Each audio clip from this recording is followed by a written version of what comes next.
All right. I hope everything's working now. We got the audio working just in time. How about that? So I go through some of our pregame stuff as we go on. No radio tonight, live stream only. The Lady Cyclones hosting Farmington, and then the boys coming up after this. So we hope everything's working. Thanks to Chase Canfield, our media guy, helping me with this, and Melissa back checking things also, letting me know. All right, good job. Farmington winning the opening tip. For the Lady Cyclones, Kylie White getting the start tonight. Sophomore number 4, Jasmine Garcia number 5, Lizzie Harrison number 10, Bianca Silva, the exchange student number 11, getting her first start ever as a Lady Cyclone, and number 33, Anaya Staswick. Three-pointer by Farmington. Number 22, Sadie Morrison missed that one. The Lady Cyclones will have it on the move. Now for them, number 4, Easton McCullough. She's the one you got to watch. The daughter of the coach, and she is their main scorer. And in conference action, she's averaging over 20 points a game. Reese Thornton getting the basket. She's actually also averaging double figures in conference play. Reese Thornton had 26 points against Alma. Farmington leading it 2-0. Farmington, as advertised, they're 17-2 on the season, undefeated in conference play, and one of the best teams in the state. They've won 3 consecutive state championships, and they've reloaded for next year, or for this year, as they turn the ball over there. Their last loss to an Arkansas-based team was back in 2022. They lost in the state finals to Nashville, 42-41. Since then, almost 3 years, they have not lost to an Arkansas team. They've only lost to out-of-state teams. They go and play out-of-state tournaments because they have a problem finding games. In fact, they played in 3 out-of-state tournaments this year. There's a three-point drive by Silva. Missed that one. There's McCullough, Easton McCullough, just a sophomore, 5'10". Has multiple D1 offers. She'll throw it in the corner. They'll miss the 3, and that's Shirley that misses the 3. Jasmine Garcia with the rebound. Jasmine in transition. Lady Cyclones trailing here. Staswick will rim out on the 3, and Farmington with the rebound.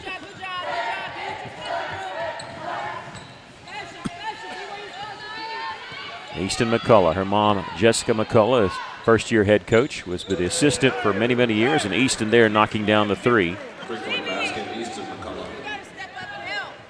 Jessica McCullough in her first season as the head coach there, but she's been Farmington Junior High coach for 18 seasons. There's a steal. McCullough has it on the tip basketball, 2-on-1. She's looking behind her to see, and she will slow up just enough to draw the foul and hit the layup.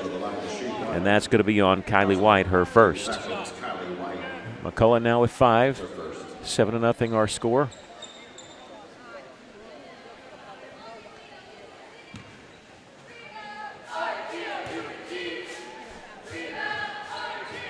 And hits the free throw on the N1. Lady Cyclones a little short-handed tonight. Bianca Silva there. And their pass is going to be picked off there. Sadie Morrison coming up with it. Feeds it behind, and with the layup is Reese Thornton, her second bucket of the game. McKinley Walls and Maya Ely unavailable tonight. They're here on the bench, but street clothes. Going inside there, turnaround jumper for Lizzie with the left hand. First basket for the Lady Cyclones.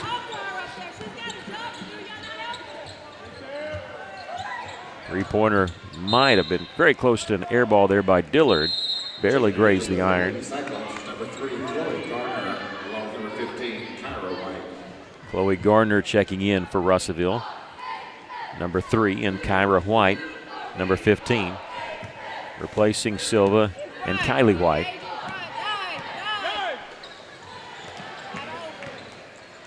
Garcia, top of the key, three-pointer, short, but look at her chase down the rebound. Stepping through the double team. Gotta be ready to score. Gotta be ready to score. No. We're in dive. We're in dive. Dive. Look, Harrison at the high post, getting in and out of the lane there. Kyra drawing the double team, trying to feed it to Lizzie. It was tipped out, 12 seconds on the shot clock.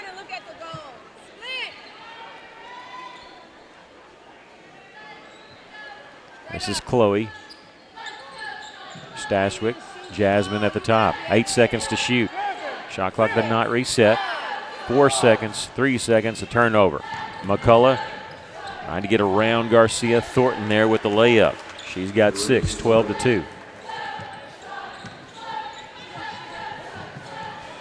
Another steal by Farmington.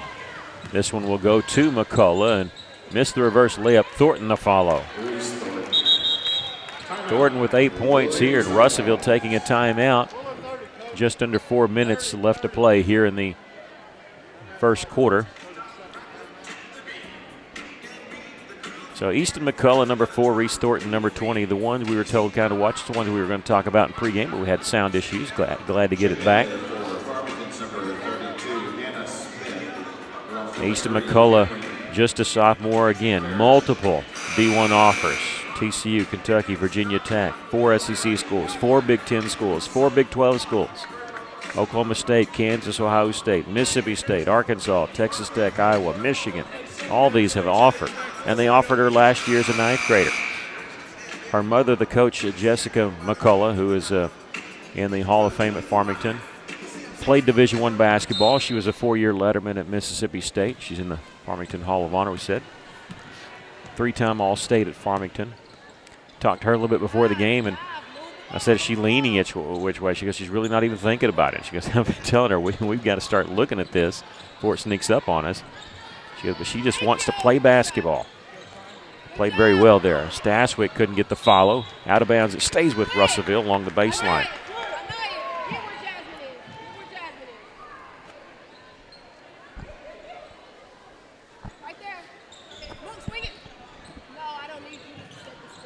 Stashwick will swing it around.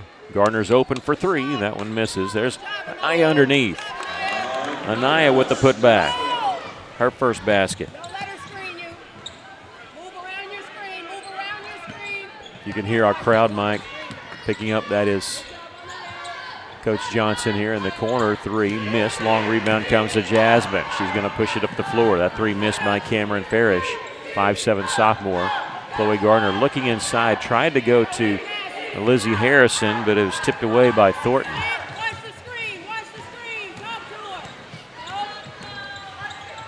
McCullough gets it inside, and we got a foul call. This is Anna Smith, the 5'11" junior, that will be shooting 2. The foul on Jasmine Garcia, our second, her first.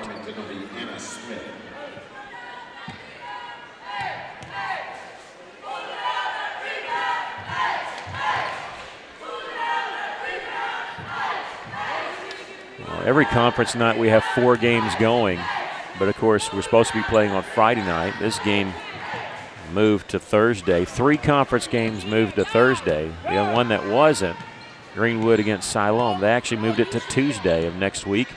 It's looking like that might be a bad idea. The rest of the conference is off. It's a built-in week or game night that's a no game because of weather. They sort of work a couple of those in, and they moved theirs to Tuesday, and I don't know if they're going to get that one in. So one of the games that we'll be keeping tabs on is Mountain Home and Alma. And talking to Mountain Home, I kind of thought that might be a runaway there, but Alma holding their own with a minute left in the first quarter. Alma with a 1-point lead, 15-14. Of traveling violation. McCullough there. I think McCullough's whistled for the travel. Long pass picked off there by Thornton. McCullough will shoot top of the key 3 there. I was also as we get a foul called there on Farmington. And this will be on Easton McCullough. I was listening in to Coach Johnson talk to the official. She was wanting a legal screen call. And could not get it, and the official talking back and forth a little bit. So he was watching his area.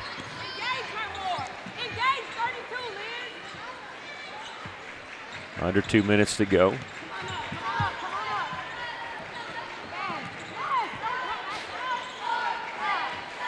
Wide from the corner. Russellville still looking for their first 3. They have a couple of 2s. Harrison and Stashwick.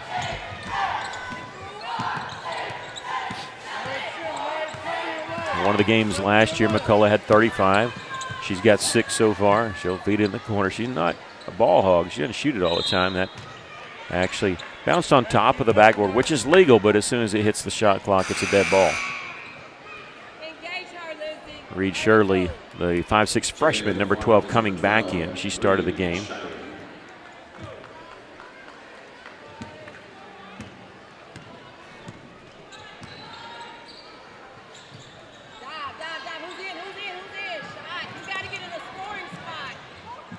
Staswick taking baseline. Anaya with the bucket. She's got 4. Lady Cyclones played really well against Greenwood. Led the entire first half on Tuesday night. Lost it in an odd third quarter. We saw quite a few technical fouls going against Russellville on players. There's a 3-pointer by McCullough. She's got 9.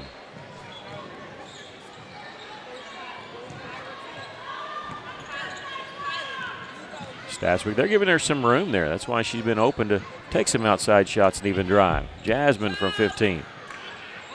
Rebound by McCullough. You got 5'10" frame and long arms.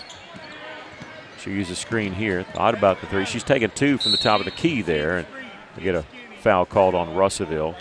That's going to be on Jasmine Garcia, who fouled out against Greenwood with about 6 minutes left to go in the game. And that's when it really started to unravel for Russellville. When you look at it, the Lady Cyclones, you think, okay, well, they lost by double digits. It really was closer than that because it didn't get away until that fourth quarter. Shot clock is off. McCullough, doesn't matter to her. She'll shoot the 3 from the corner. Missed that one.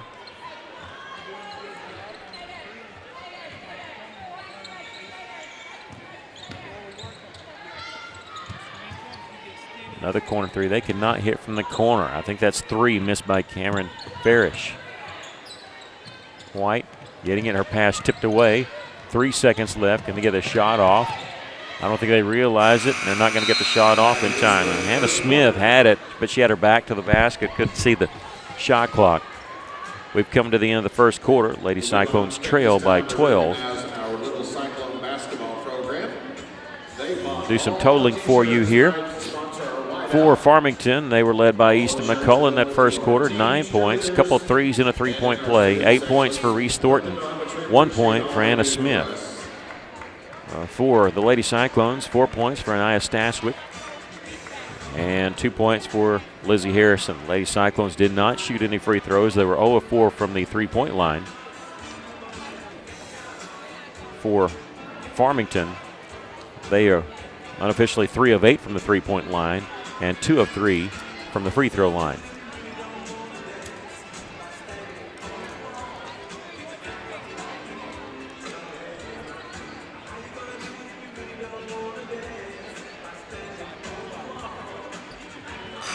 I'll talk to you about the standings coming up at halftime. We'll tell you that it's going to be a while before you can see the Cyclones and Lady Cyclones here at Cyclone Arena again. It's a long layoff. So, of course, got Tuesday night off, but then you got a couple road games built in there. So 2 weeks from tomorrow night, February the 6th, that's the next time that both our teams will be here. February 6th, they'll host Mountain Home as we get ready to turn around, go through the conference again. Russellville will close out the first round at Harrison. That's a week from tomorrow. And then they'll open up the second round going to Alma. They have more home games on the second round as they had on the first go through. White will miss a 3 for Russellville. Long rebound to McCullough. Transition. Anna Smith with her first bucket.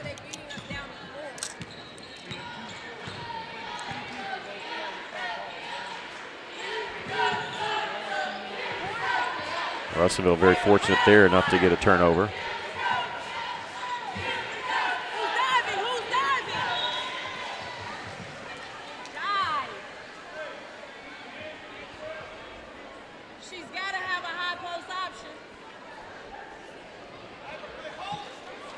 Farmington leads the series with Russellville 5-1. They've actually won 5 in a row. We have a turnover here against Russellville. Lady Cyclones won the first matchup. That was back in 2017. Sherry White was the coach here. won that one here at Cyclone Arena 53-48. Lost the next 5. 3 of these, those under Coach White, and the last 2 were last year.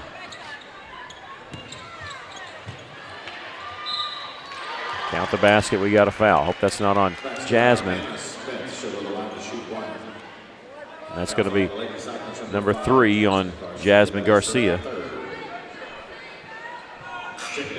Anna Smith going to the free throw line for the N1.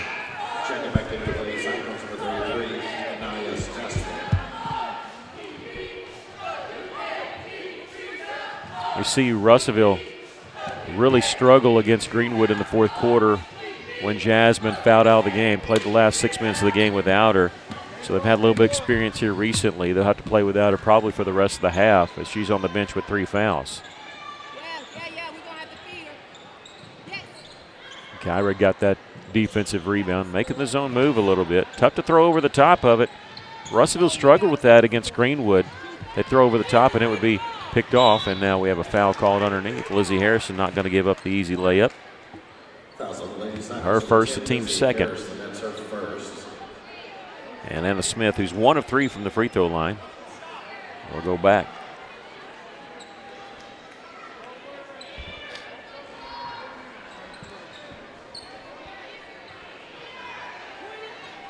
Okay, I thought they called it two free throws. They didn't. So no free throw tries there. This is Dillard. Get in the corner to McCullough. They've not been successful with corner threes, and there's Sadie Morrison driving inside. They hit the 2.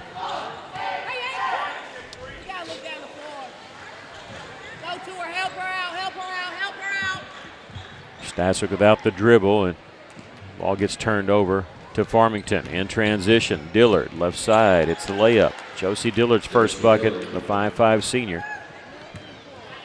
Gives Farmington a 20-point lead.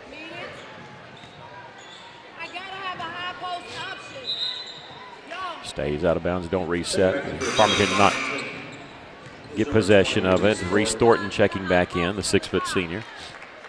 She replaces Anna Smith, who came off the bench. And good minutes for Farmington as she had 5 points off the bench for the Lady Cardinals. Senior boys action coming up after this. Again, this game is supposed to be tomorrow night because of the expected bad weather. Even if you could get the game in, you got to think about the return trips. There's a 3-pointer missed by Russellville. Supposed to hosting games tomorrow night would be Harrison and Mountain Home, and they've moved their games to tonight. Mountain Home in a battle with the Lady Airedales of Alma. Under 5 minutes to go in the first half. They are tied at 20. Russellville, if you look at it, they're only a couple games out of that 4 spot right now. I'll be honest with you, they're supposed to lose this one, but they have Harrison coming up. A very winnable game. They can put him even closer as a long 3 by Chloe Gardner. And that's our first made 3. Comes here in the second quarter. Garner, who's got 34 made 3s on the season. They've been cold from the 3-point line. They are 3 of 9. And their 10th one, and they hit that one. Easton McCullough now has 12.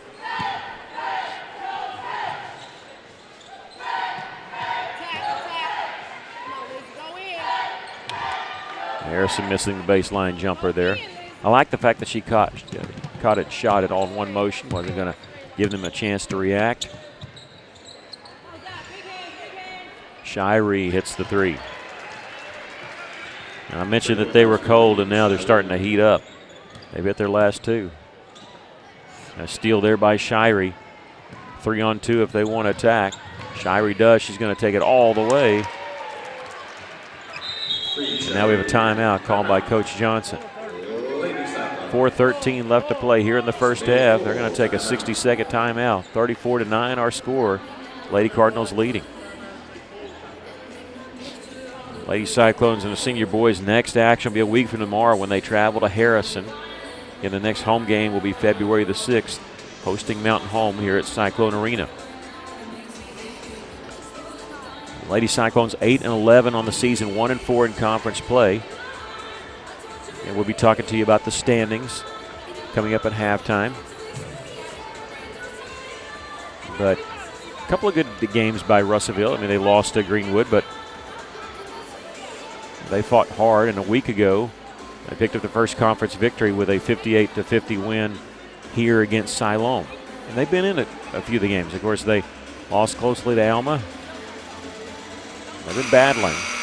It's just tough when you're talking about Farmington. They've won the last 3 state championships. Won last year, Class 5A, over Greene County Tech by 10. The previous 2 before that, they were actually in 4A. They beat Morrilton in 2024, beat Nashville the year before to avenge their last loss in against an Arkansas team. Again, the last time they lost to an Arkansas team was in 2022, almost 3 years.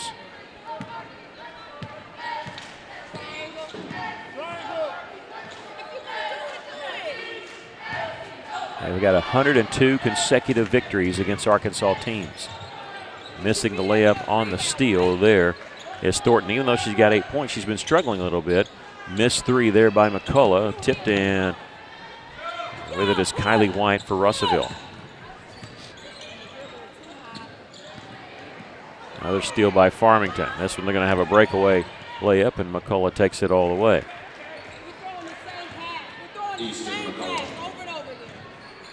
Mentioned that Alma and Mountain Home were tied. Mountain Home has scored the last 7. They are up 32-25 right now, late in the first half there. Another steal by Farmington, 2-on-1. Nice little fake pass there. Cause our defense to back up a little bit.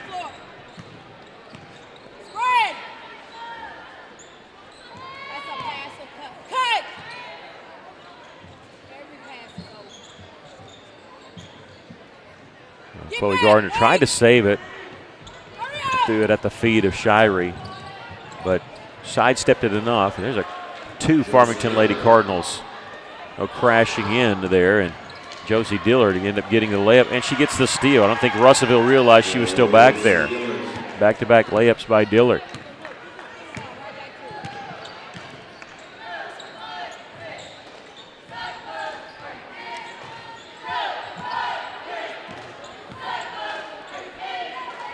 Farmington bid and will host the 5A state tournament this year.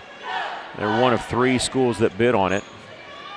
There's a 3-pointer hit by Kylie White. It's our second made 3 here in the first half. Gardner has the other one.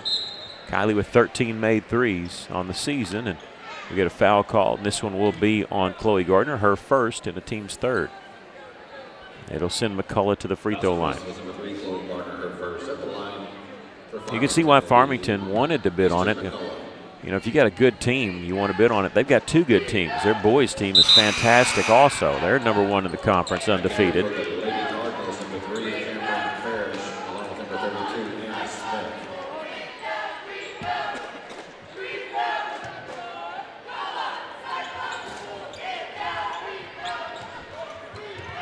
Made the first, missed the second, but they got another shot at it.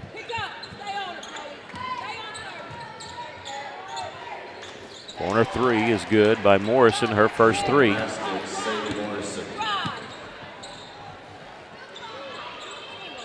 Harrison is going to be called for traveling. I think she thought there was a collision coming sooner than it was when she caught it. I was surprised they'd backed off of her a little bit.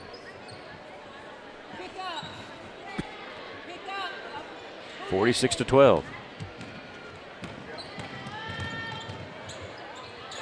A drive and a shot made there by McCullough.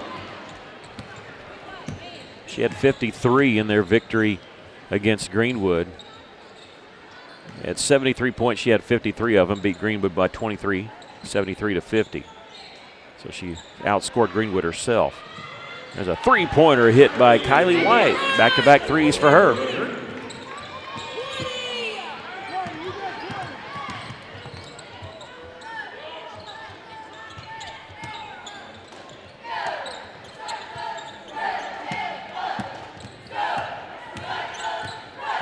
McCullough always looking to pass. Very unselfish player. They'll miss a shot on the baseline. Morrison scramble for it. Russellville can't come up with it. Smith launch a three and miss that one as with the rebound as Kylie White gets it down to her sister Kyra. Under a minute to play, 28 seconds on the shot clock. Shot from the baseline missed there by Harrison. Smith the rebound. Easton McCullough, she holds the single game scoring record for Farmington. She actually took that away from her mom. Her mom had the record, 47 points, and this year McCullough's beaten it twice. She had 56 in one game and 53 in another. It's the shot there. She got 21 tonight here in the first half.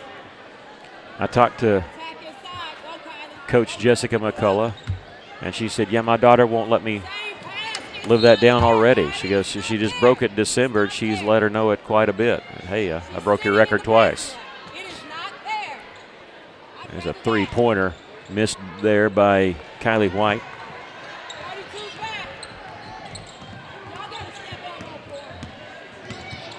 McCullough step back three on the buzzer. That one won't go. We've come to the end of the first half.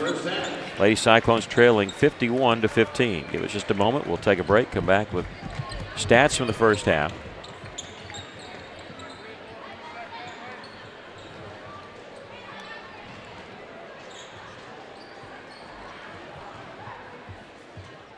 And I believe before they allow the teams out, we might have, I don't know if we're having a performance by the dance team or the cheer team.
This week, the Cyclone Dance team hosted 75 students, pre-K through 6th grade, at a dance camp to teach skills and routines that they will perform tonight.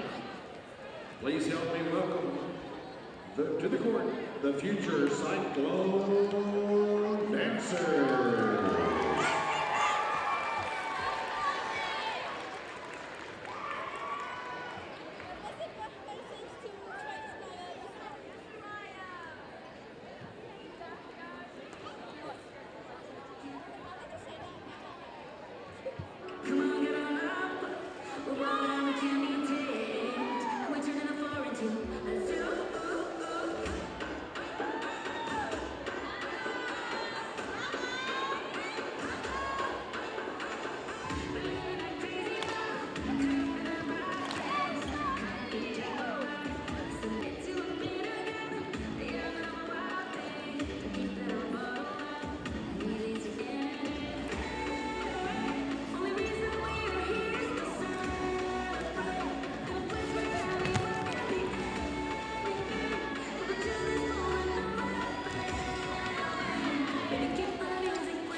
Three of 6 from the free throw line. Lady Cyclones did not shoot a free throw in the first half. They were 3 of 11 from the three-point line. Looking at the Standings, Farmington, of course, alone in first place, 5-0. Mountain Home and Greenwood each at 4-1, so they're tied for second. At fourth place is Van Buren, 3-2. Lady Cyclones just a couple games outside of that. And but after Van Buren, that's the top 4 teams: Farmington, Mountain Home, Greenwood, Van Buren. Think about this. The next 4 teams are all tied at 1-4, so just waiting for somebody to step up there. Now, it looks like Russell will be 1-5 after this, but you also figure Harrison will be 1-5.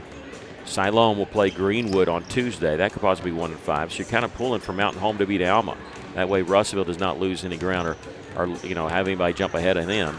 The problem is Van Buren, if they beat Harrison, which they should, will be 4-2. So they'll move up a little bit ahead of time. We just got to finish in the top 4 to make state tournament. Van Buren at Harrison tonight, Alma at Mountain Home. Again, tomorrow night's game, Greenwood at Siloam, was moved to Tuesday. Tuesday was a date that they had left open in the conference schedule. They tried to do that a couple times, usually at the turnaround, just in case they have weather. Again, I question Greenwood and Siloam moving that to Tuesday, because I just don't think, if we're going to get the snow they're saying, I don't think Tuesday will be cleared up, but maybe they'll get that one in. Lady Cyclones will be off until Harrison. They play at Harrison a week from Friday. Hopefully the snow will be gone and melted by then. Farmington going to host the state tournament this year. They're one of 3 teams that put a bid on it: Lake Hamilton and Mountain Home. Again, you can see why, because Farmington has a good girls and boys team. But they announced that about I guess 2 weeks ago from today is when they announced it. No, it was last week. I think it was last week when they announced that. And all the 3 schools went and did presentations. They announced that, and I believe they announced baseball, softball, and soccer and all that. Coming up after this game, we have senior boys. Another undefeated team that the Cyclones will have to contend with. And Russellville coming off a victory at Greenwood. Very emotional game. Emotional week for Russellville. They had a really tough loss against Siloam Springs on Friday night last week. Was able to bounce back and pick up that victory against Greenwood. Really played well. And won that one by 17. The game, Russellville boys team really needed that victory.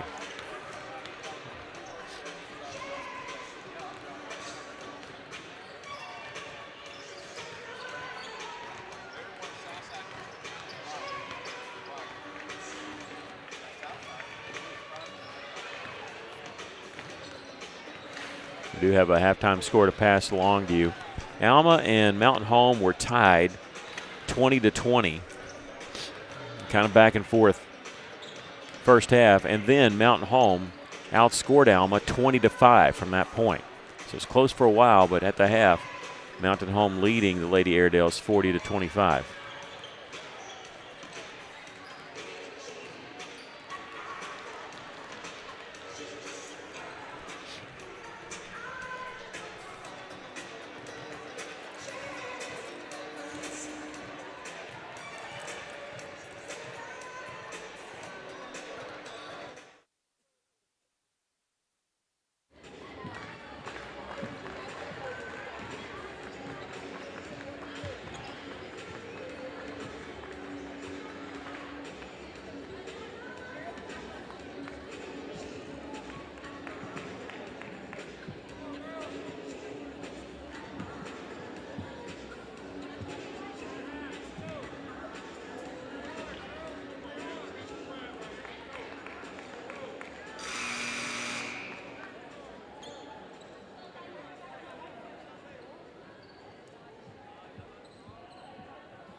All right, as we start the second half. What did I say? Where should you be?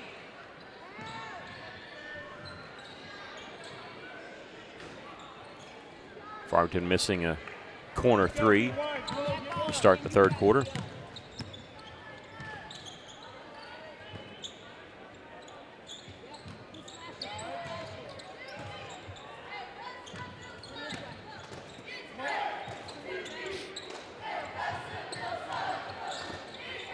Russellville missing a 3 also. McCullough in transition. Maybe one pass too many, but it's tipped by Russellville. I was talking to some of Farmington's admins before the game, and they asked him point blank. I said, hey, you get a lot of move-ins and school choice being up there at Northwest Arkansas, wanting to play, and that goes through, but it hit the scoreboard or the shot clock.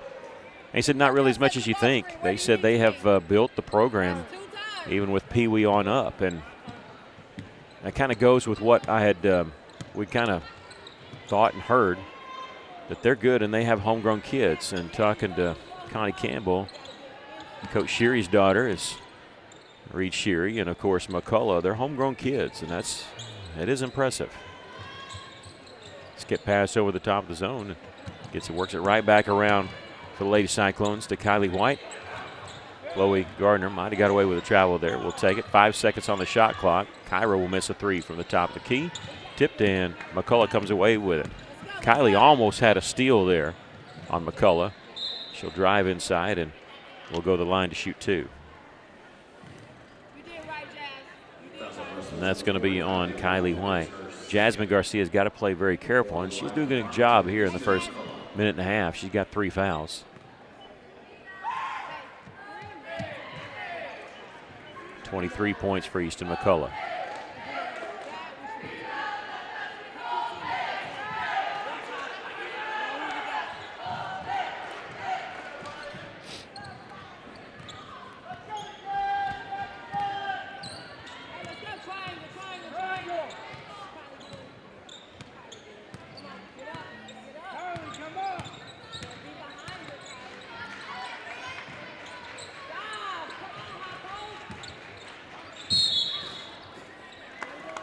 Two officials had the same foul call here. That's going to Reese Thornton. First on the 6-foot senior, and it'll be Russellville's first free throws of the game. Jasmine Garcia shooting 65% on the season. Still looking for a first point.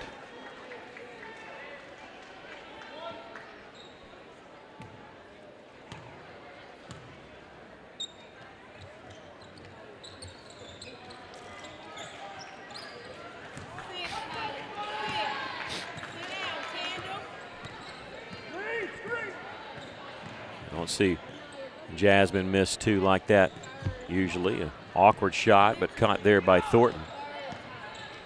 Left side of the lane on the drive, Sadie Morrison.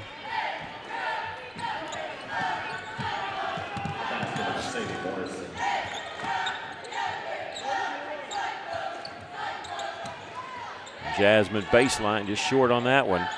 Morrison had her blocked out. McCullough will stop and go.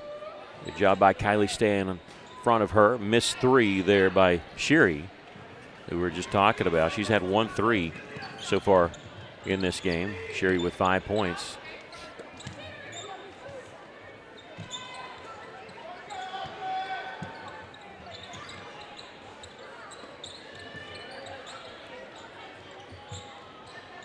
Morrison, the turnaround jumper, doesn't get the bounce.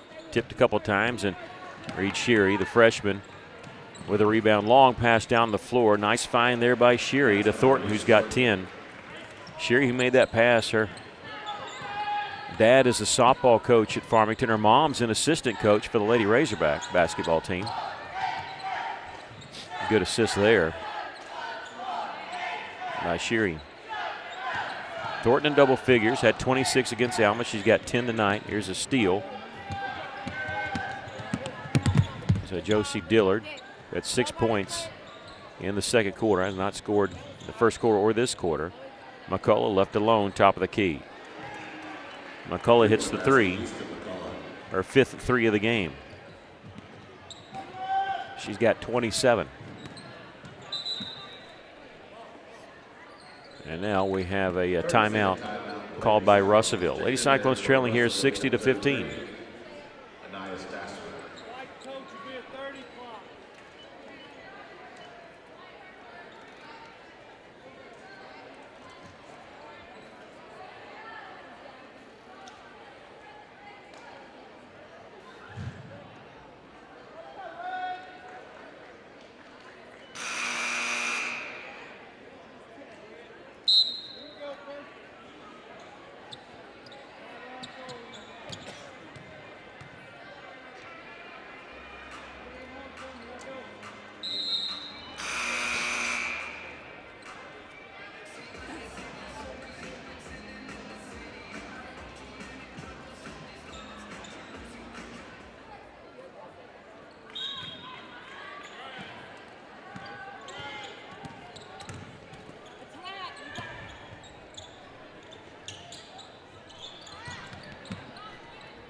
Thrown in the backcourt, and it was not tipped. I was wondering if they were going to call that. Over back. I couldn't tell if it was tipped or not. Who's got 22? 22's free. Who's got 32? Anaya. No, y'all got switch. You hear her say switch. Lady Cyclones couldn't switch quick enough, but enough to bother McCullough a little bit where she kicked it out. We'll get a foul called here, and it'll be Sadie Morrison to the line to shoot 2. And this is going to be on Lizzie Harrison, her second. Lizzie Harrison, her second at the line for Farmington, Sadie Morrison.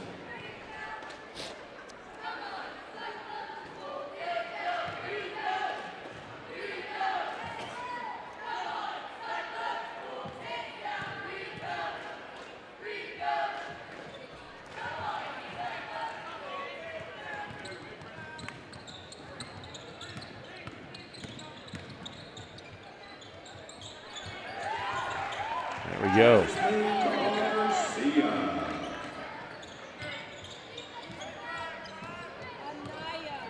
Jasmine Garcia's first points of the game.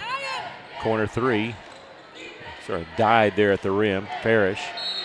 And on the rebound, we'll get a foul called on Thornton. That'll be her second.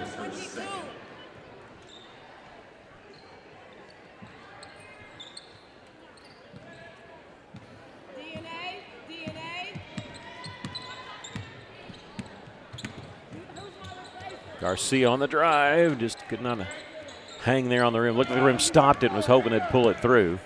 Jasmine averaging a little over 13 points a game, just 2 points tonight. Been tough. Of course, she did get in foul trouble in the first half. That changed quite a bit of it.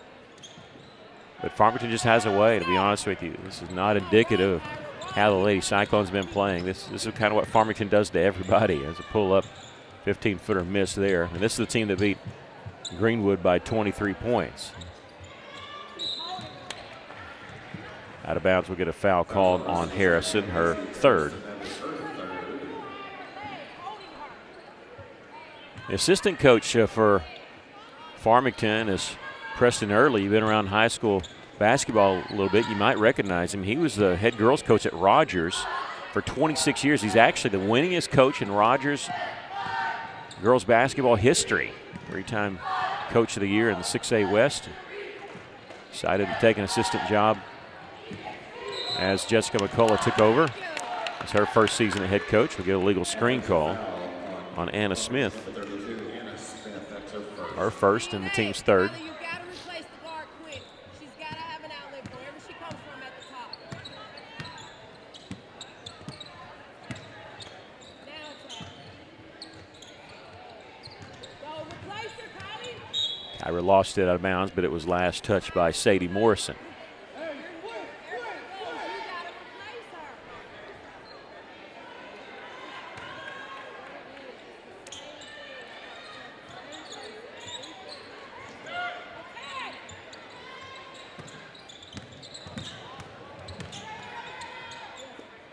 Staswick with 11 to shoot. Kylie to Kyra, trying to go to Harrison. The ball was tipped away. Cut off there by Garcia. McCullough will back it back out. They fake the give and go. This is Morrison. Almost a steal there by White.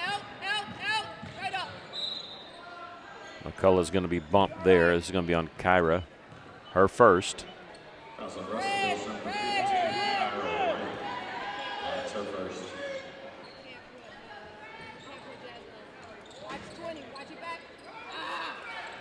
McCullough from the top. Hits the three. 3-point basket, Easton McCullough.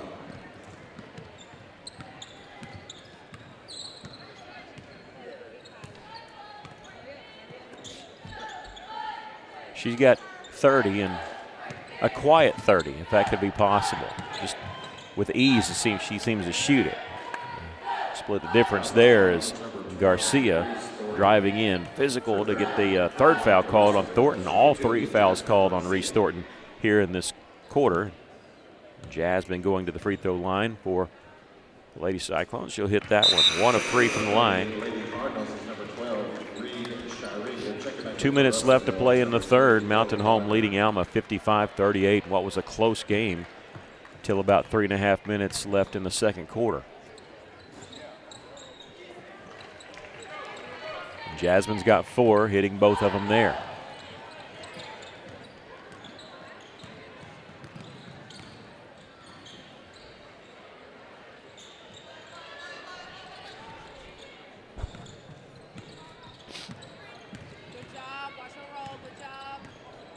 McCullough inside the free throw line, double team.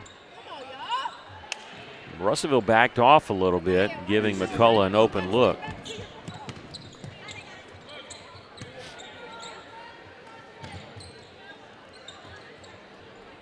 Now this is Sadie Morrison with the rebound.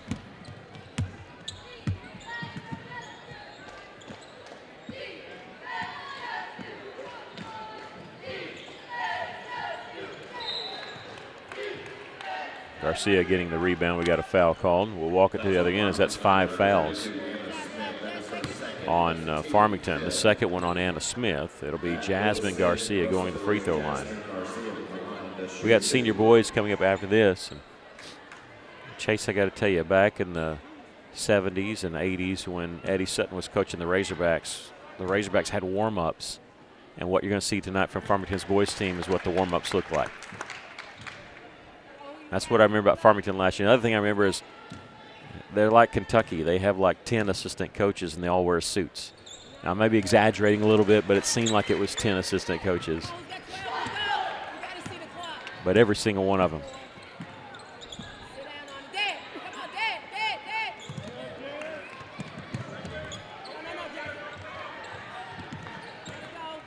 Jasmine making a bid there. Hollering she needs help. Parrish on the drive inside. We get a foul called. Sadie Morrison going to the line, shoot 2. She's 0 of 2 from the line. This is going to be on Jasmine, her 4th. Garcia, that is her 4th personal foul. At the line here for Farmington is Sadie Morrison. And Taylor Cole will check in for Russellville after this first free throw by Morrison, who hits. She's got 8. 6.4 seconds left, and Garcia checking out with 4 fouls.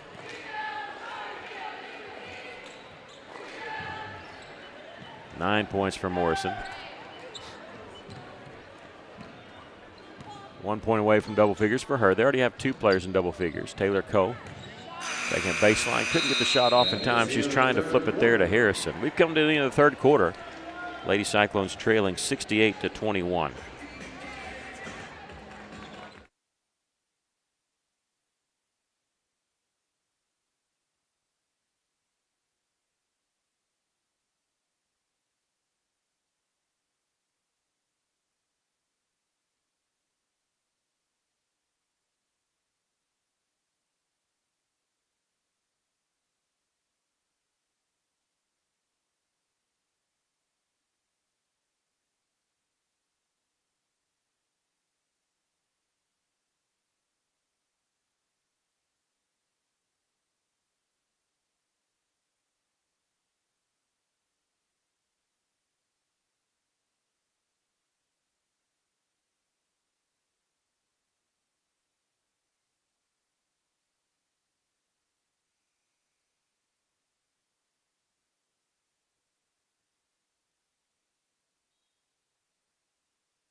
Mountain Home leading Alma. They started 7 minutes before we did, and now they're still in the third quarter.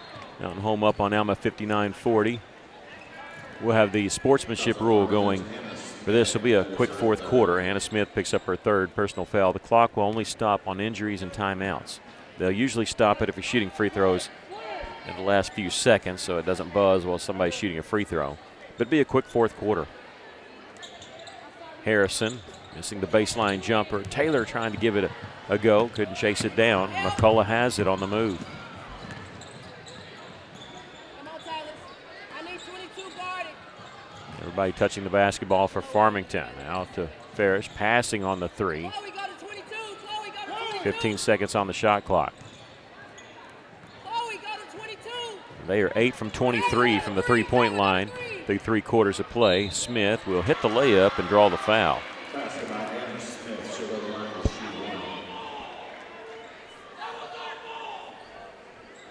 And that'll be on Kyra White, her second.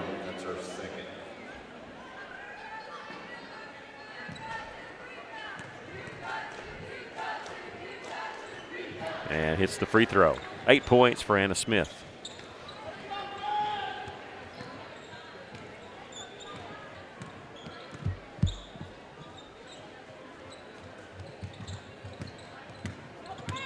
Taylor Cole driving inside, shot rejected there. Knocked out, and McCullough looked like she's going to have a breakaway. Mishandled it there, but she does race out in front, get the layup. She's got 34, and we'll have timeout for Farmington just to get some subs in. Anarchy McGee, and number 10, number 1, Caitlin Bracey, and number 0, Reese Spurlock will check in. Lady Cyclones counter with Jasmine Garcia coming in, replacing Chloe Gardner. McCullough checks out. Might not see her again. She got 34. She had 56 in a non-conference game this year. And then 53 against Greenwood. Broke her mom's single game scoring record twice. 52, straight up, 52. Her mom, a 3-time All-State player at Farmington, had 47 points in the game. Graduated in 2000. Bishop Meege out of Roseland Park. That's who Easton McCullough broke it against. Roseland Park, Kansas. The drive by Smith in the corner. Open 3 there for Ferris. She'll miss on that. That's about the only thing they haven't done right is hit threes other than Easton McCullough. As a team, they've hit 8, but they've shot 24 now. And of their 8, McCullough has 6 of them.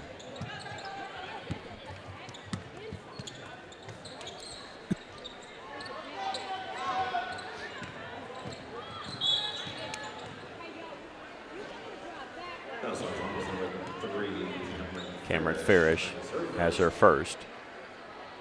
Blocking foul there.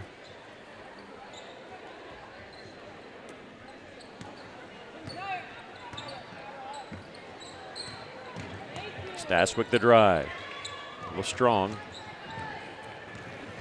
Spurlock, the 5'6" sophomore. The rebound. Working against Staswick. McGee will work it around. A couple more substitutions coming in for Russellville. Inside to Smith, who is open. 10 points for Anna Smith. She's the 3rd player in double figures for Farmington.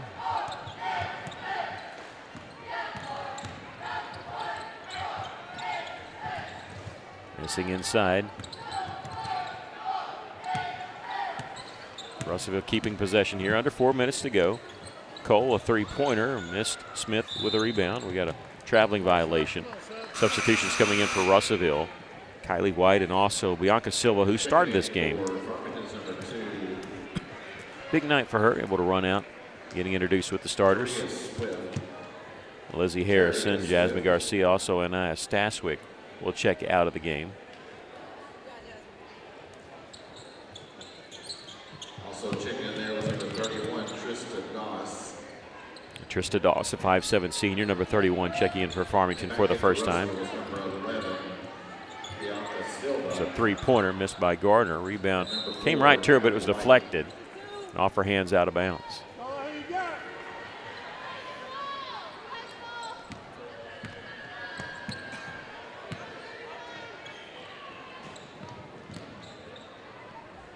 That's Tierra Swift, number 5'8" junior, number 2. Swift has it. And get it over to Bracey. Under 3 minutes to go. Lady Cyclones beat Silent Springs 58-50. Will have dropped their last 2, but look, on paper you kind of figure that, facing Greenwood and Farmington. Played really well against Greenwood, though.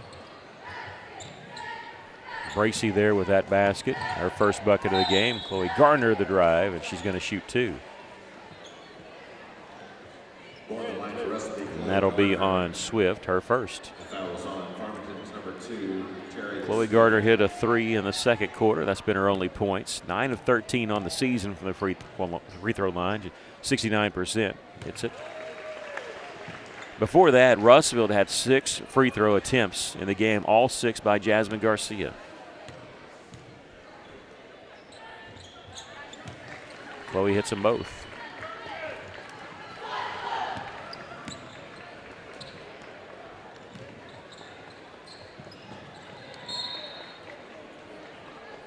Deflected out our ball. There you see the warm-up pants.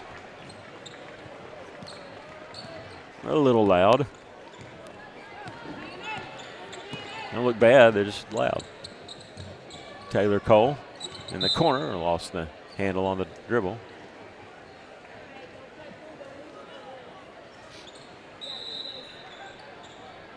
And Farmington Addison Cash, a 5'9" junior, will check in, as will number 14, Avery Jester, 5'9" junior. Coming up on the final minute.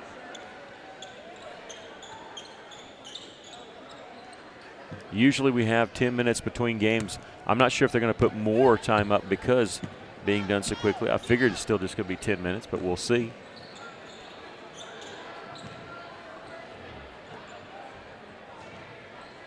This is Swift.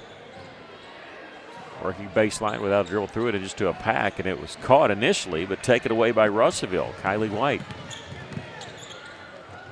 Silva. Kyra for 3. That one looked good, but missed. Kylie the rebound. Taylor Cole will miss. Silva keeping it alive for Russellville. Shot clock is off.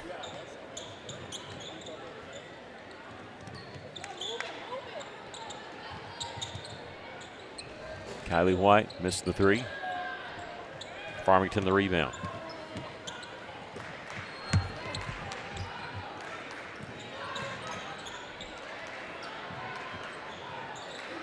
It's a 3 from the corner, put up and in there by Trista Doss, and that'll do it. Farmington wins it by a score of 79-23. Give us just a moment. We'll do some totaling for you.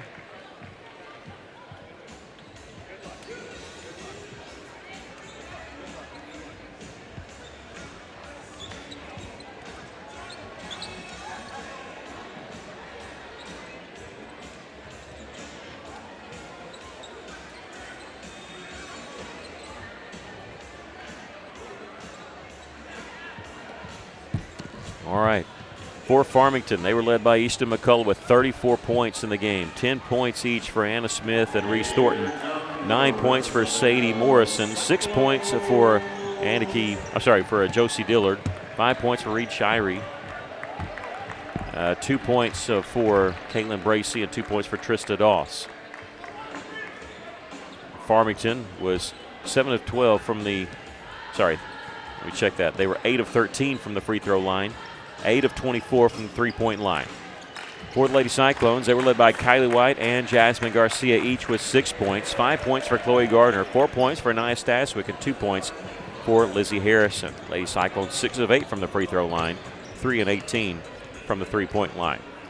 Farmington improves to 6-0 in conference, 18-2 overall. They'll stay at the top spot there ahead of Mountain Home and Greenwood. Mountain Home going to beat Alma. They're up 77-45 late in the fourth quarter. Lady Cyclones fall to 1-5 in the conference, 8-12 overall. They started tonight in a 4-way tie for 5th place or last place, however you want to do it. 4 teams log jammed at 1-4. I think they'll still be in a 4-way tie when tonight's over. We'll have to wait and see. Lady Cyclones lose it by a score of 79-23. And we will take a brief break here and turn our attention to senior boys. So give us just a minute, transition over. We're about 9 minutes away from the starting lineups.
All right, so we turn our attention to senior boys. We still don't have the starting lineups yet. Everybody kind of scrambling down here, asking for our rosters. And I don't mean our roster, I mean rosters that we've made up. So I'll go ahead and just tell you a little bit about Farmington. They are 20-1 on the season. Their only loss was to Little Rock Hall. They lost that game by 6, 55-49. They had lost to them in December, actually beat Little Rock Hall in November, so that was kind of a revenge game, I guess, for Little Rock Hall. That's been Farmington's only loss. They are 5-0 in conference. They've scored 95 points in the game this year. They also scored 91, did that against Harrison. In fact, the only games where they've scored under 60 were to Little Rock Hall in their victory and their loss in those two games. They lead this series against Russellville 4-2. Russellville won back-to-back games under Matt Hall back in 2018. And they had played 4 times in 2017, 2018. Didn't play for 7 years until played last year. Farmington won those games 65-43 here and 70-51 at Farmington. Flip side, Russellville plays more low-scoring games. They averaging 55 points a game and averaging giving up 58 points a game. But coming off a 77-59 victory against Greenwood, that's Russellville's highest output. Did that on Tuesday night in the road victory as they moved to 1-4 in the conference and 9-12 overall. Johnny Taylor, the head coach for Farmington. He's in his 6th season as head coach of the Cardinals. Greg Chenault in his 3rd season as head coach of the Cyclones. We're going to step away just a moment, just kind of let everything chill a little bit and go get the starting lineups for you.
Once again, good evening, everyone, and welcome to Cyclone Arena. We'd like All right, we'll turn it over to Matt Kortsberg to give you the starting lineups for both teams. I'll tell you for Farmington, it'll be Eli Schwartzman, 5'10 senior, number 1. 6'6 junior, number 5, Roman Simpson. 6'6 senior, number 10, Ethan Kennedy. 6'2 senior, number 11, Carson Simpson. And number 33, sophomore, 5'11, Press Taylor. They're coached by Johnny Taylor in his 6th season at Farmington. Now let's meet the starting lineup for Farmington. They are coached by Johnny Taylor, assisted by Ian Biggs, Ryan Finley, and John Godfrey. Number 1, Eli Schwartzman. Number 33, Press Taylor. Number 11, Carson Simpson. Number 10, Ethan Kennedy. And number 5, Roman Simpson.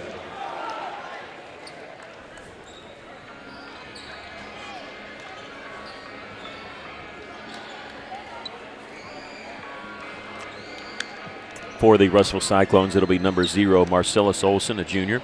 Junior number 2, Zayden Williams. Junior number 4, Zay Thomas. Senior number 21, Caleb Campbell. And senior number 35, Isaac Guillen, coached by Greg Chenault in his 3rd season at Russellville. Coming into the year, 44-18 was his record at Russellville, 88-39 overall. 2 years coaching before he came to Russellville.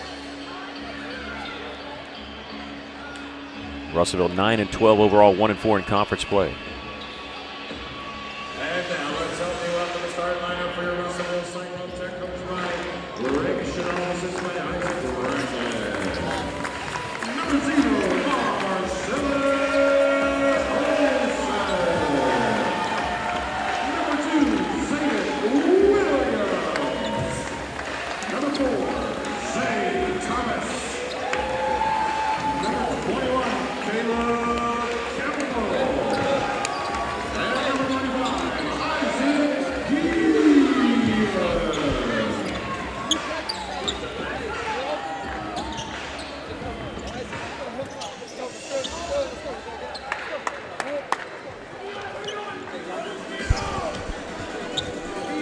And we'll tell you more about the standings coming up at halftime, but of course we do know that Farmington is undefeated in the conference at 5-0. Mentioned that they're 20-1 overall. 20-win season for them, and not even first round through the conference. Oh, my favorite, anthracite jerseys. That's what Farmington's wearing. Russellville in their home white with the Cyclone logo up front. The Lightning Bolt R as the kind of the belt buckle area, and Farmington will win the opening tip.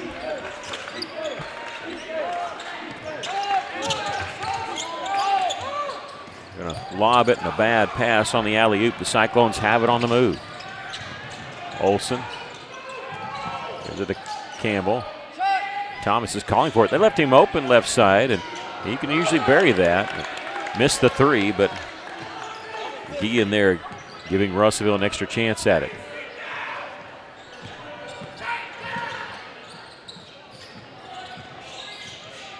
Looking at the zone, Williams back in, saw the double team. Was knocked away going up there by Press Taylor.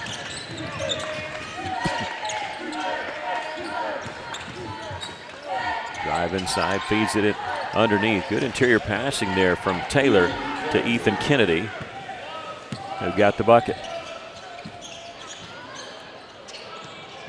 Williams calling for a screen, no. Instead of screen, Campbell kept running there and could not be saved from going out of bounds.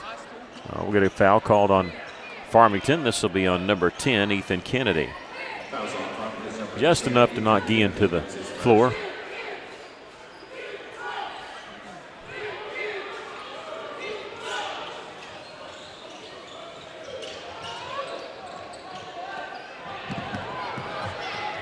Schwartzman on the loose basketball, takes it all the way. Ball was up for grabs, and there's a collision there. We'll talk about that here in a second on the drive, and Zay Thomas couldn't get it to go, but he's going to the free throw line. This is going to be on Schwartzman. There was no foul called on that, and that's what I like. I like it when there's a loose ball, you go for it. The flip side of that is if you're a regular watcher, Russellville got called for a foul in the girls' game against Greenwood when it was a loose basketball. 2 players going for it collided, and they called a foul on the Lady Cyclones, and that's what I do not like. When 2 players are going for the basketball and there's a collision, you sort of got to let it go, because how can you determine where the foul was when 2 players just going for the basketball? That happened there, and I think they did the right call by not giving a foul on Schwartzman, although he got the layup. Zay Thomas hitting 1 of 2 from the free throw line.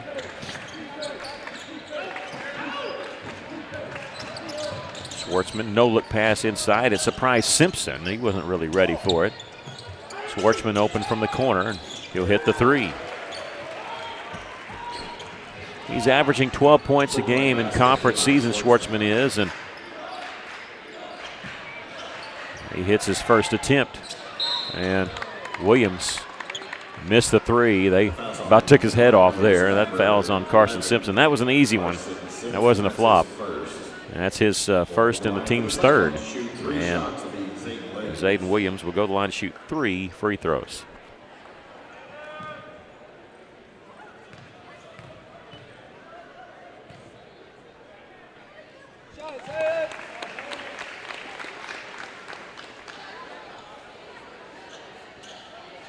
They just got to hang around with these teams that score as many points as Farmington.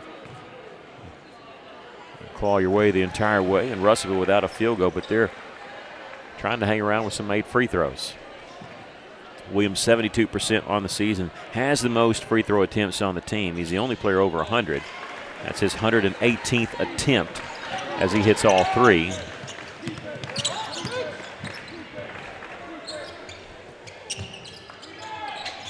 Carson Simpson will miss a 3 there. Tipped a couple times. We'll get a foul called on the Cyclones. This will be on Zayden Williams, his first.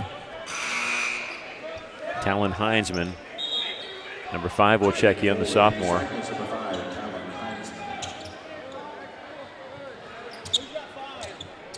Guillen will check you out. This speed of this game so far is kind of tailor-made for Talon. He likes the up and down type game.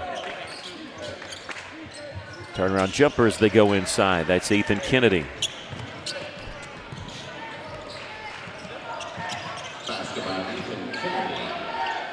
Well, a nice little sidestep there by Marcellus Olson. The Cyclones get their first basket of the game. Farmington stepping out of bounds. It was probably going to be picked off anyway.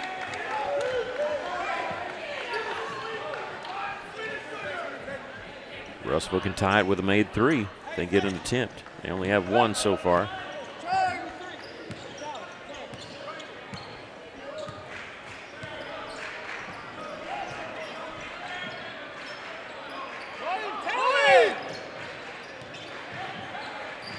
And Zay Thomas going to work. Good defense by Schwartzman. Missing top of the key 3 is Olson. Long pass down the floor. That was just up for grabs, too. They're trying to get at Simpson. He was not open. Williams, a bit of contact. Shot blocked out of bounds there by Carson Simpson. Playing through it. Russellville fine with this. This is the pace they want to play, too, just like Farmington. It's not going to be a struggle of tempo, and now an illegal screen going to be called against the Cyclones. This will be on Zay Thomas, his first, and the team's second.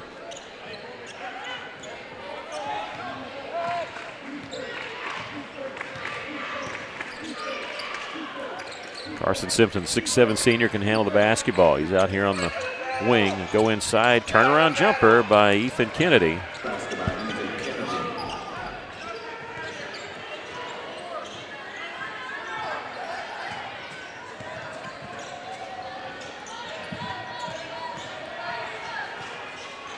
Zayden drawing Simpson. He just backs it back out, misses the 3 from the top. The rebound comes to Zay Thomas. Those missed 3s can often give long rebounds.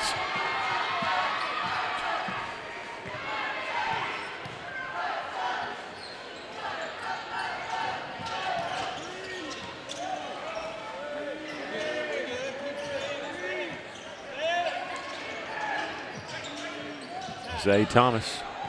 Step back not open. 8 seconds to shoot.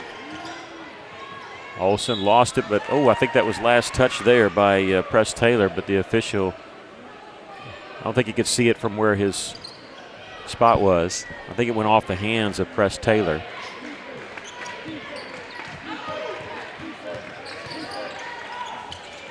Go in the corner. They set a screen to get an open look for Schwartzman. I'll check that. The tip up and in by Carson Simpson. That was Press Taylor that shot that three.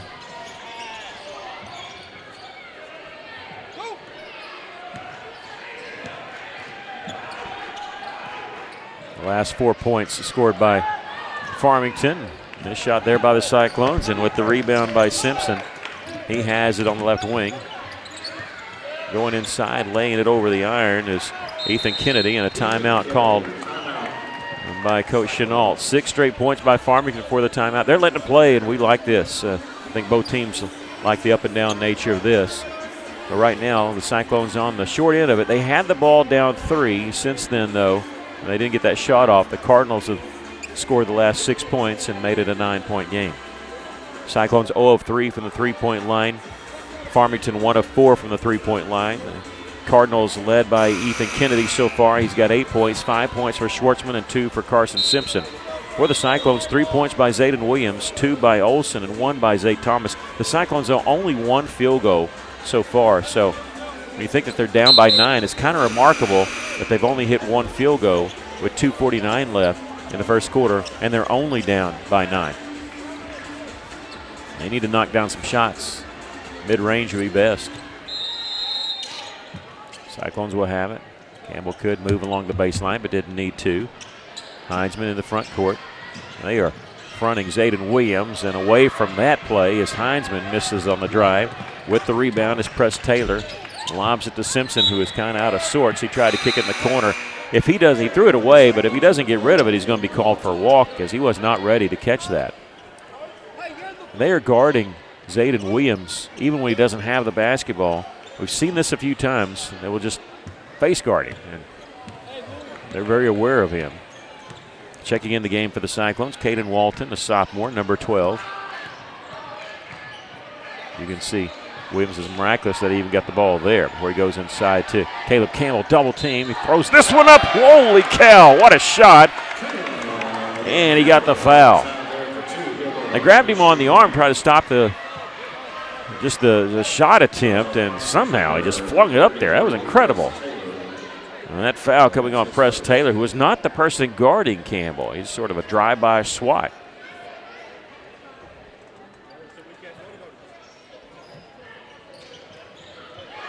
The and one is good for Campbell, his first 3 points of the game.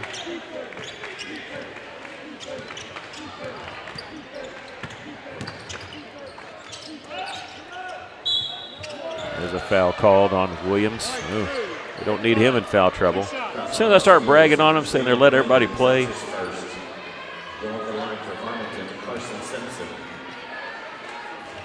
We get ticky-tack. Now we're getting a lot of fouls called on both teams.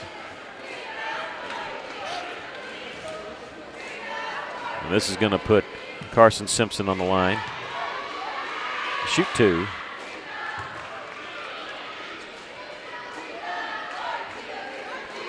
Not a full slate of games. They were supposed to be full slate last night. 3 of the 4 conference games moved to tonight. 1 on Tuesday of next week. Both free throws made by Simpson. He's got 4. 8-point lead for Farmington. Walton will miss the 3. Long pass, and boy, and a good job by Simpson just to keep it alive. Hitting the trailer there is Jackson Marshall coming off the bench, hitting that layup. 6'5 junior. Got a 6'5 junior coming off the bench. How about that? Cyclones, if they want to stay in this game, have a chance to win, they're going to have to hit some outside shots. They are 0 of 4 from the three-point line right now. Reverse layup there by Williams. Now, they said it's on the floor, but this is going to be shots for Russellville because this is a 15 foul on the Cardinals.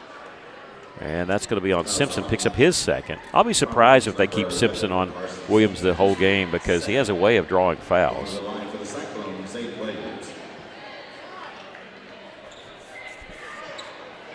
drawing fouls on defenders. That's number 2.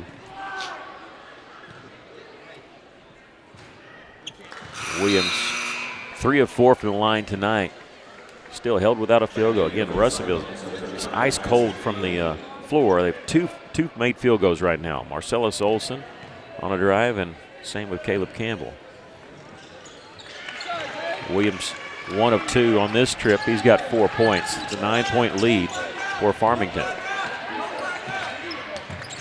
Schwartzman in the corner to Simpson on his drive. We get a whistle, a foul called on Russellville.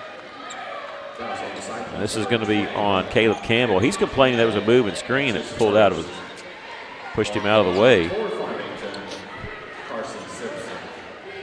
But he's not going to win the argument. That's the first on Caleb.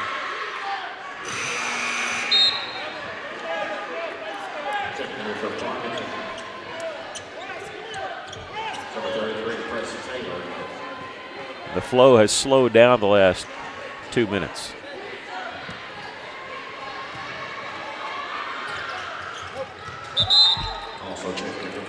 Walton will check back in for the Cyclones. Number 32, Cole Lentz, a 6'3 senior, into the game for the first time for Farmington. And they do make the switch. Lentz is on Williams. They're grabbing him in the backcourt there by the jersey. They're trying to deny him getting the basketball. Still playing man, but you can see the double team coming if he would have gone left. Williams, cross-court pass. He'll fake the pass there. Olson on the spin move, shot blocked, collected there by Schwartzman. No look pass along the right side there to Kennedy, and he's in double figures with 10 points. Final minute of the first quarter.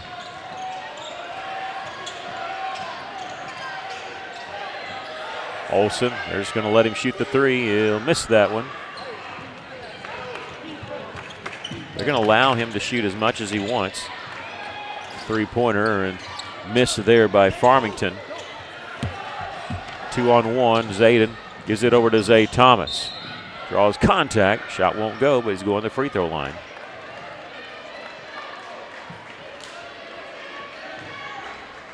Fouls on Farmington's number 1, Eli Schwartzman. To second, Zay Thomas at the line.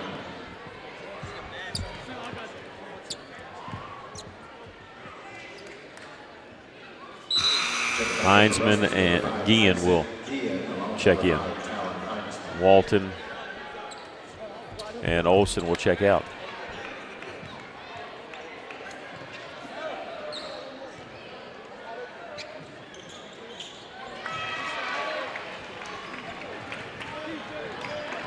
(23-10), 12 seconds left here in the first quarter.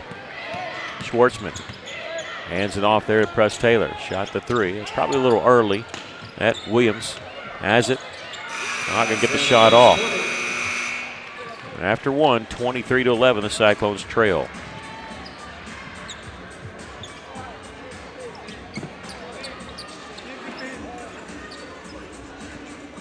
In that first quarter for the Cyclones, they were led by Zayden Williams, who had 4 points, all from the free throw line. 3 points for Caleb Campbell, 2 for Zay Thomas, 2 for Marcellus Olson. For Farmington, 10 points for Ethan Kennedy, 6 points for Carson Simpson, 5 points by Eli Schwartzman, and 2 points for Jackson Marshall. Farmington 1 of 7 from the three-point line. The Cyclones 0 of 5 from the line. Three-point line, I should say. 4 of 4 from the free throw line for Farmington, and on free throws for the Cyclones. They shot a lot of free throws. That's the only thing that kept them in the game. Shot 10 free throws and made 7 of them.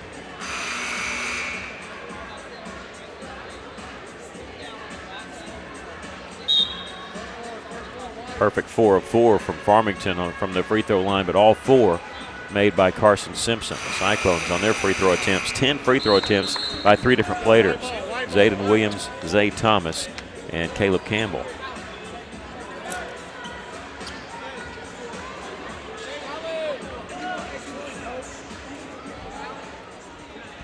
Nearing the end of the first quarter from Mountain Home, Alma leading the Bombers 22-19.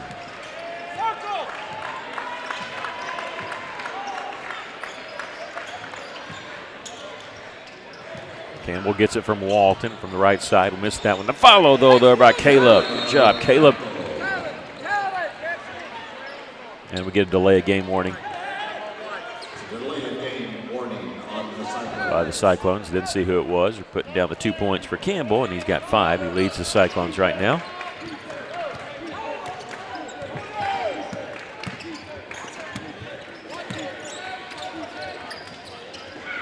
Schwartzman with the fake goes inside. They have double covered. Somehow gets the shot. Zayden Williams with the block shot. Campbell the rebound. Zayden the 3-on-3. Spin move in the lane. Double team. Didn't matter. Get the shot up. Schwartzman the rebound. Trying to set a charge there. Separate charge there. Couldn't get the turnover. Schwartzman goes inside. A bad shot taken there by Kennedy. But the follow by Cole Lentz, so I'll check that. They said Jackson Marshall. Zay Thomas on the drive, and Schwartzman's going to get called for the foul.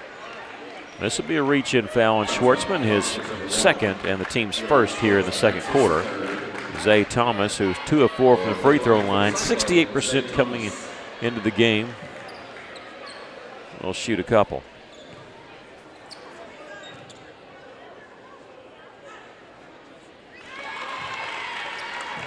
He's hit his last 2. He's got 3 points.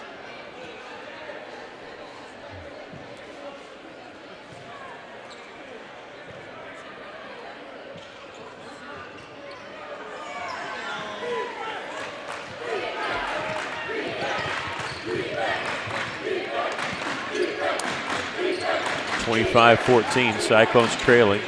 Shot from inside. Ethan Kennedy's got 12.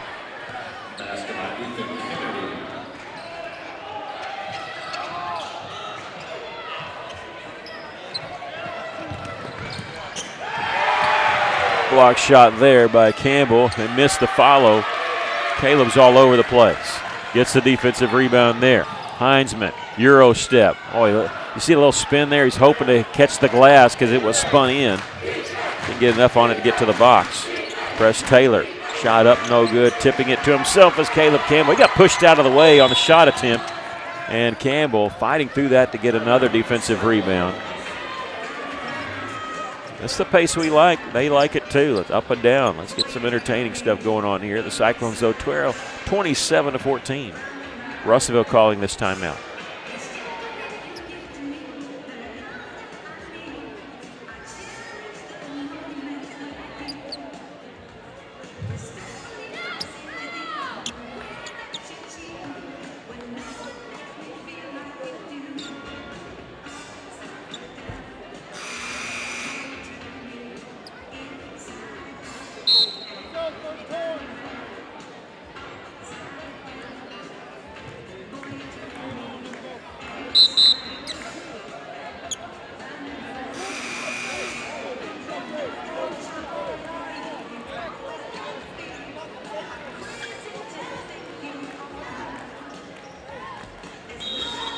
Gotcha. That was, thanks, Chase. Why don't you just say it? Say it's Talon. Talon with the block.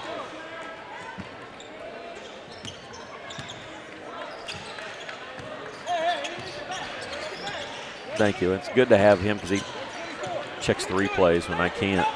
We needed you at Greenwood to watch some of the replays on that one. We had a lot of questions in that game on the Friday night.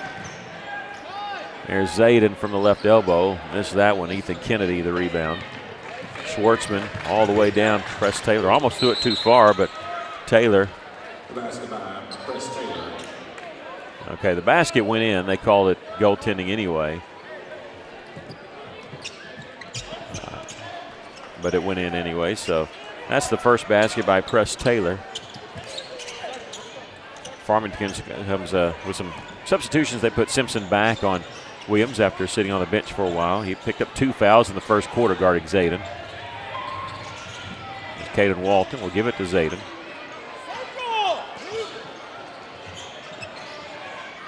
Walton, right side, will miss the 3. Campbell trying to get the offensive rebound. Couldn't get the handle on it.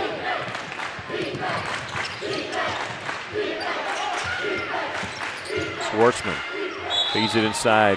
Block shot there by Campbell. Will get a foul called on who? I think Caleb's a victim of a bad angle here. We had a really good angle from where we're sitting. It looked like he got ball and nothing on the body. The official underneath the basket just saw the front of the shooter. Not saying Simpson didn't get fouled, he may have, but it wasn't Caleb Campbell that did it. He had a right hand on the basketball. If it was with the body, it was somebody else. But Simpson hits 2 after the second foul called on Campbell. I got the foul situation is not accurate here, but I think we got it accurate on the screen. Here at the arena, it shows 2 fouls on Farmington and 0 on the Cyclones. That's not accurate. Schwartzman the rebound after the missed shot by Zay Thomas. The transition press, Taylor shot blocked there. Take your pick who blocked that one. And now a whistle and what?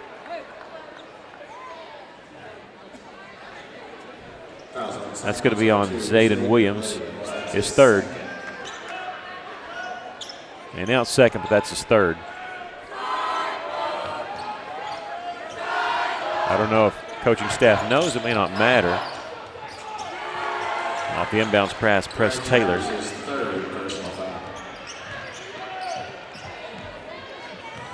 Taylor hitting that shot. 33-14. Cyclones trailing.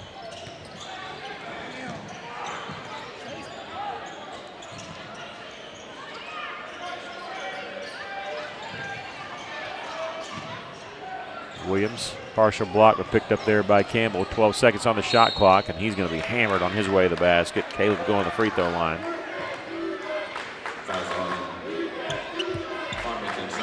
That's going to be on number 15, Jackson Marshall, his first. Jackson Marshall, that's his first. Going to the line for the Cyclones, Caleb Campbell.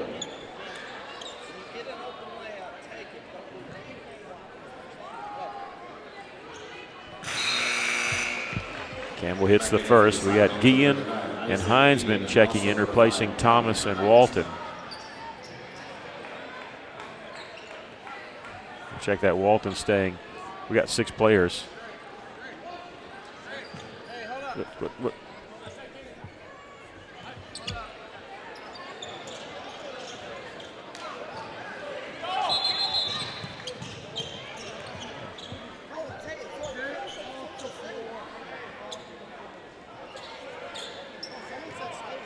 All right, sorry we're pausing here, but they didn't allow people to get off the floor before they handed the basketball to the shooter. And you can't just run off the floor because that can be a technical foul. The officials are supposed to make sure it's 5-on-5, and once they hand the ball to the official, you can't, or hand the ball to the shooter, you can't move. And Coach Chenault did the right thing. He was trying to get the officials' attention, say stop the game. He didn't check that. Schwartzman gets in the corner there to Simpson. On the drive, reverse layup is good there by Carson Simpson. That's his second made field goal of the game. He'll get the interception on the pass. Simpson ahead to Taylor and almost lost it. Tries to save it in bounds. They get it back eventually to Simpson. Taylor on the drive, a little strong on the shot. Simpson's follow won't go. Rebound is going to be lost out of bounds. Last touch by Taylor, or oh, they're going to say it's Farmington basketball. This is the wrong call. This one went off of Press Taylor. But they'll say it's Farmington basketball. Schwartzman, the trigger man, along the right baseline. Goes up top and going for the loose basketball once again. We've seen that twice there. Simpson coming up with it. Roman Simpson, number 5. Carson Simpson, number 11. 20-point lead for Farmington.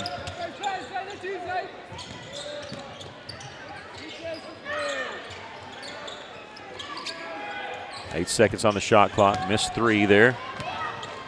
Cyclones have it on the move. Zayden Williams will stop and miss from 3. Tipped around, and could Guillen get it? No. Marcellus Olsen will get it. As I think he's fouled by Roman Simpson. Yeah. That'll be his first.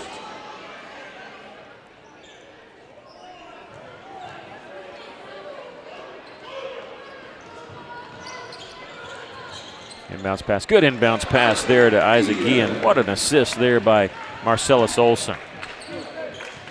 Guillen's first bucket.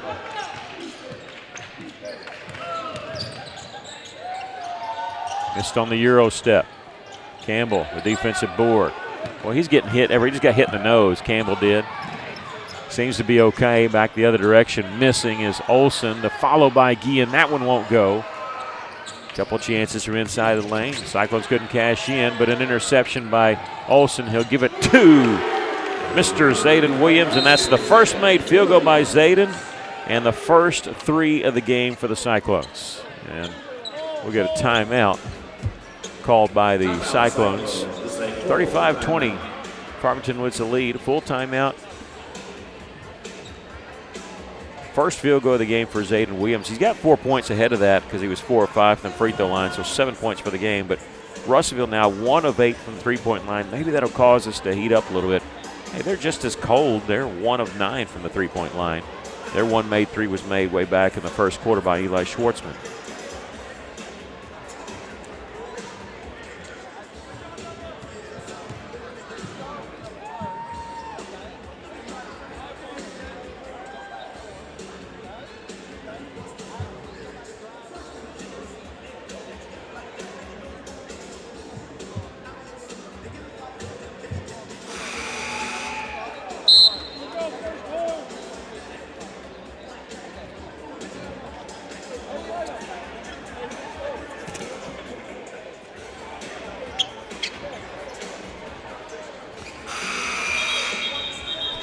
Talk to you a little bit about the conference coming up at halftime. Also have stats for you.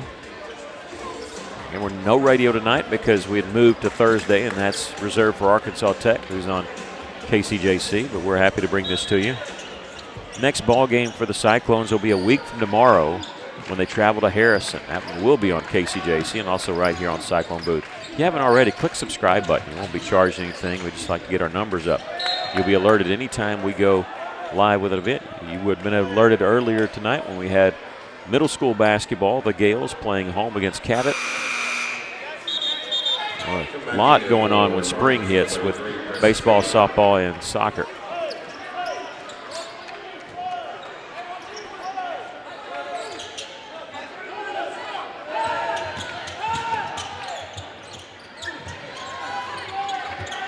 Corner 3 by Simpson, air ball. We get a foul called on Farmington. That'll be on number 10, Ethan Kennedy, his second. Farmington's number 10, Ethan Kennedy, that's his second. We're going to walk it to the other end because Campbell had a grasp on the basketball, and that's the 15th foul. So Caleb shooting 2 here.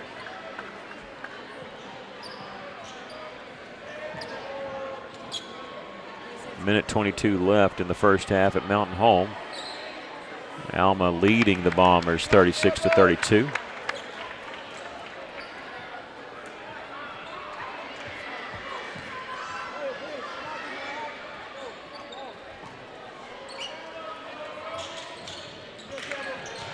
One of 2 there. We're going to get a foul called on number 0, Marcellus Olson.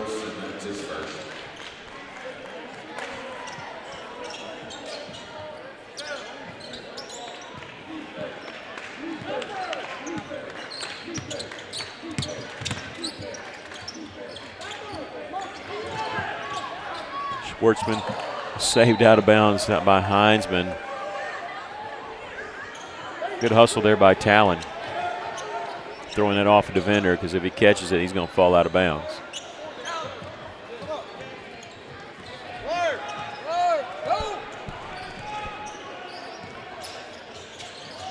Zayden Williams back to Talon. Thrown a little bit behind him, is able to collect it. Zayden lost his footing, put his hand down. And a reach-in foul is going to be called on Carson Simpson. That'll be number 3 on Carson. Good job there by Zayden. He put his hand down to maintain his balance. Otherwise, it would have been a traveling violation.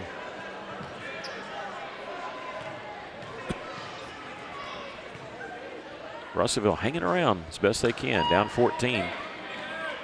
Only had 2 made field goals in the first quarter, but hung in, hitting some free throws.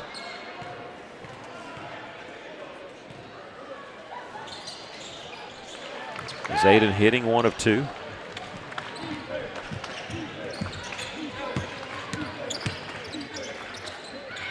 Schwartzman, lob up, caught. They missed on the alley-oop layup.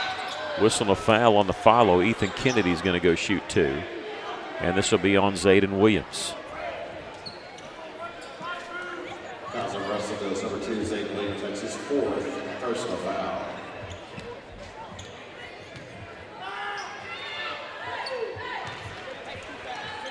Free throw by Kennedy.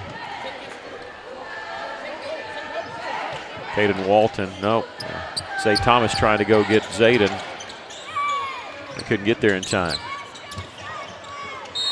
And whistle on the foul. This is going to be, I think, on Talon, but looked like Carson Simpson started swinging elbows, and he caught Caleb Campbell pretty good. This might be a double foul. One on us for the reach round, and then I think they could easily call a foul on Carson Simpson for swinging his elbow and getting, he clocked Caleb Campbell.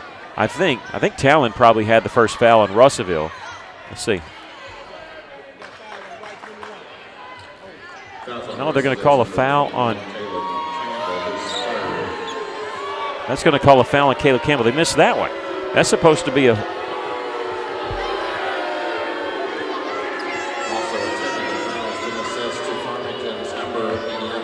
Okay. They have assessed a technical foul on Carson Simpson for swinging elbows. I think the first foul should have been called on Talon.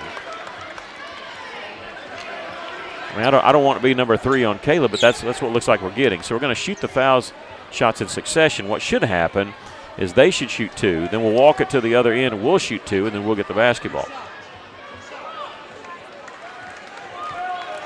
Okay, they're talking about it. Since it's a double foul,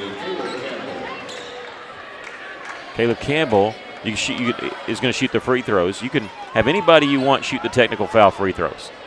So I have that down as number 4 on Carson Simpson. And missed the free throw.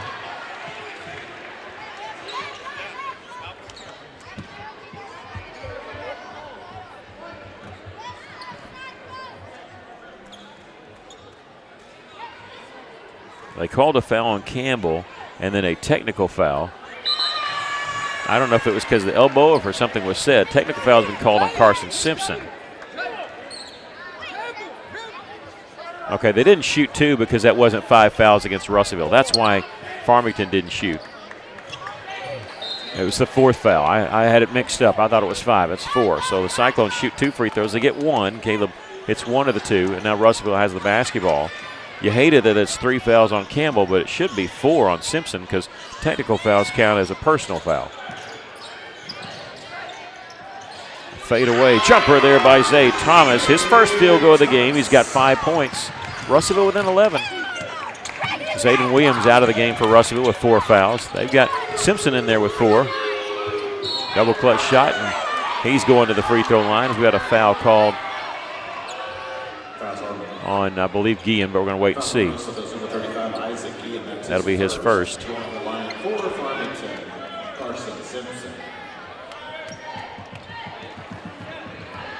Carson Simpson perfect from the free throw line. He's not who you want to foul. They've only missed 1 free throw in this entire first half. Ethan Kennedy was 1 of 2 from the line. But Simpson, he's a perfect 5 of 5 from the line.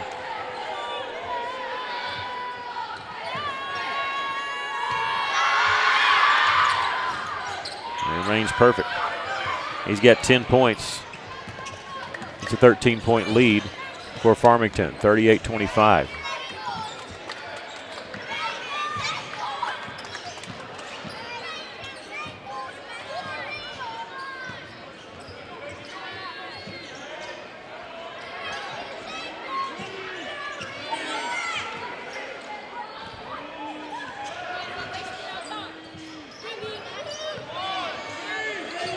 Six seconds on the shot clock.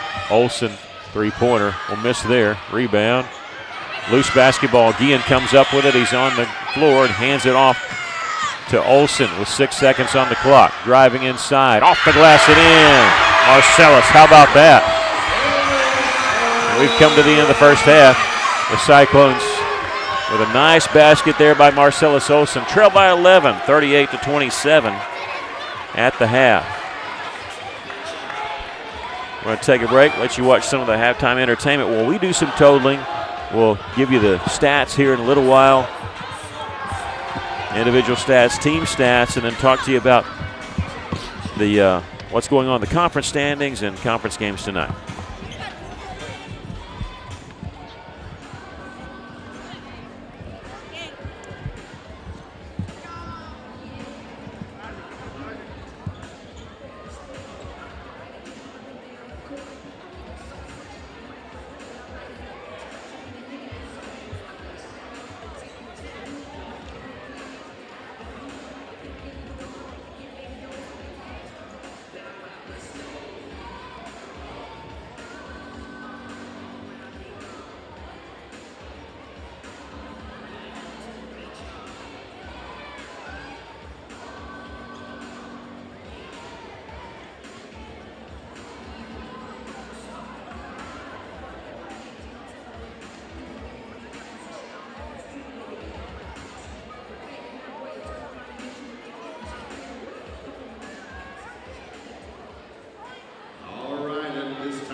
Over the years, they have 256 kids, 14 teams, grades 3 through 6, countless coaches and volunteers. They also have several student volunteers getting help. They're helping out and getting their hours for Cyclone Youth Basketball. Over 6,700 hours of volunteer time for our students here in Russellville. We'd also like to recognize our little Cyclones. They provided our white out t-shirts tonight.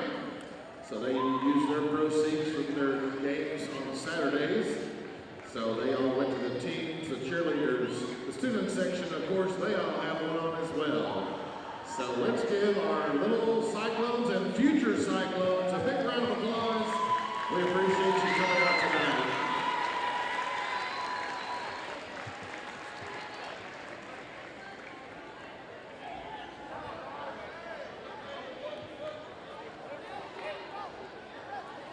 Next, we're going to have our Cyclone dance team coming out.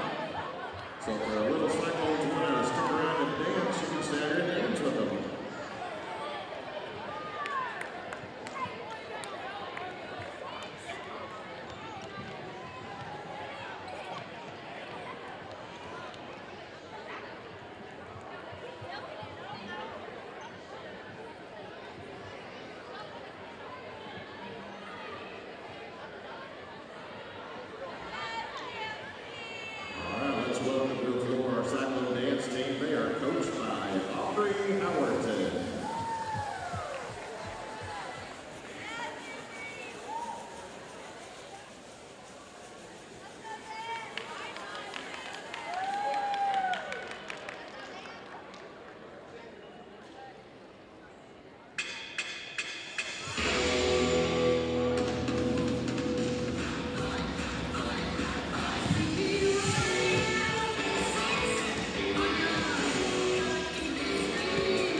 Did not cooperate, unfortunately, for these ladies and gentlemen. So tonight they're going to do a virtual tomorrow. So this is their practice for tomorrow's virtual performance that will be submitted to the NCAA for judging.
Great job. Let's give them one big round of applause and wish them well tomorrow as they compete for the national championship in cheerleading. All right, in that first half, the Cyclones trailing 38-27. Well, if you look at the stats, sometimes at some point you'd be like, how in the world are the Cyclones in this game? But, boy, it's been a battle, but they've been fantastic. Just, gutting it out, to be honest with you. They're hitting 2 field goals. That's it in the first quarter. But was able just to claw their way back into it. The Cyclones in that first half scoring spread around because of the foul trouble. We'll talk about that in a moment, but Zayden Williams and Caleb Campbell each with 8 points. 5 points for Zay Thomas, 4 for Marcellus Olsen, and 2 for Isaac Guillen. For the Farmington Cardinals, Ethan Kennedy with 13 points, 10 points for Carson Simpson, 5 points for Eli Schwartzman, 4 for Jackson Marshall, 4 for Press Taylor, and 2 points for Roman Simpson. The Cyclones were 1 of 8 from the three-point line, while Farmington was 1 of 10 from the three-point line. Free throws, Russellville 12 of 20, and Farmington 9 of 10. The story, look, Farmington a little bit of foul trouble. They got room to spare, actually, with Carson Simpson with 4 fouls. But the Cyclones, 4 fouls for Zayden Williams, 3 fouls for Caleb Campbell, the 2 guys that you cannot get in foul trouble, been in foul trouble. But we'll see how the Cyclones will weather the storm and go through that in the second half. But got to get back into it somehow, but you feel fortunate, as cold shooting as we had, just hitting 1 3-pointer in that first half, only down by 11, 38-27. Looking at the conference standings, Farmington undefeated 5-0. Alma and Van Buren both tied for second at 4-1, but Alma did beat Van Buren 68-55, so they get the nod. Fourth place right now is Mountain Home at 3-2. Siloam is in fifth at 2-3. Russellville and Greenwood each tied at 1-4, and Harrison winless at 0-5. 3 games being played tonight. Our game, of course, Van Buren at Harrison, Alma at Mountain Home. Alma leading Mountain Home at the beginning of the second half, 47-40. Tuesday, Greenwood will travel to Siloam. Tuesday's supposed to be an off day for the conference, but Greenwood at Siloam is supposed to be played tomorrow night. Instead of moving it to tonight, like everybody else, they moved it to Tuesday, so they'll be playing Tuesday of next week. The Cyclones will be on the road a week from tomorrow. They'll be at Harrison. Their next 2 games will be on the road and, of course, have the night off on Tuesday. So it's going to be a while before they're back here.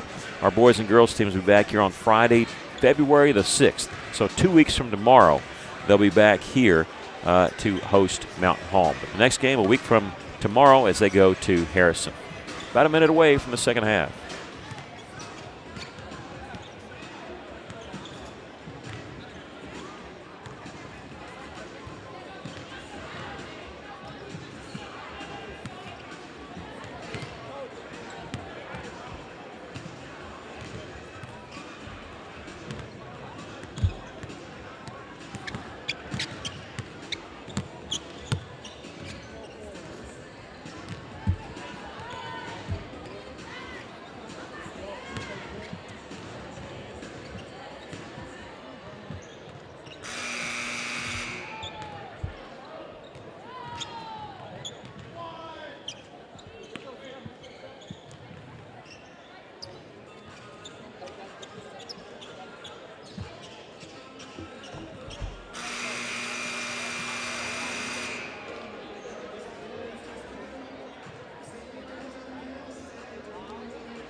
All right, they were talking about the fouls here. We were saying Coach Chenault was asking if it really was 4 on Zayden. That's what we have, and they have to go with what the official book has, even if it's wrong. But the official book has exactly what we have, 4 fouls.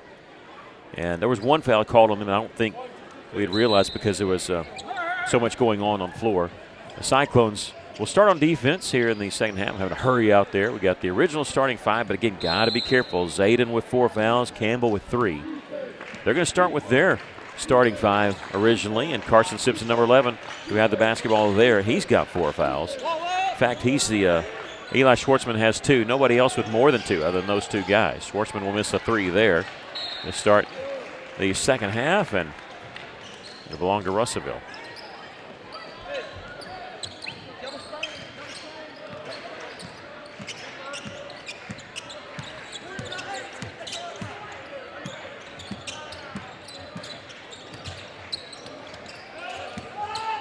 Zayden Williams, left side. There we go. Our second 3 of the game, he's hit both of them. And that'll get us going. It's down an 8-point lead for Farmington. Taylor, baseline drive. Reverse layup was blocked. I don't know if Guillen or Campbell got it. They both might have got a hand on it. It belongs to Russellville. And Williams going to check out of the game before. And sending in Heinzman, I think Coach Chenault was maybe wanting to sub him in for somebody else in miscommunication, but that's okay. And he goes, that's all right. You got 4 fouls. So there may be a lot of subbing in and out there with Zayden to keep him off the floor to try to keep him from picking up his 5th. But hate that because he just knocked down the 3, but you got to do that because you got to have him in the game. And now we have a foul called on who?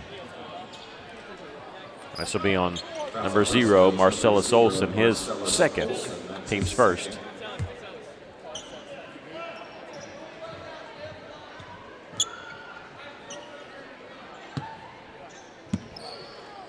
On the loose ball foul there. Schwartzman pulls up from 15, misses that one. Rebound. Farmington had it. It looked like Seltz was going to knock it away. Had a chance to do that. Schwartzman on the drive. No look pass in the corner. Taylor will hit the 3. That's their second made 3 of the game. The first one by Press Taylor. Schwartzman hit the first one in the first half. They've been almost as well. I guess both teams have been pretty cold from the outside. Missed a shot there by Thomas, and Guillen picks up his second personal foul.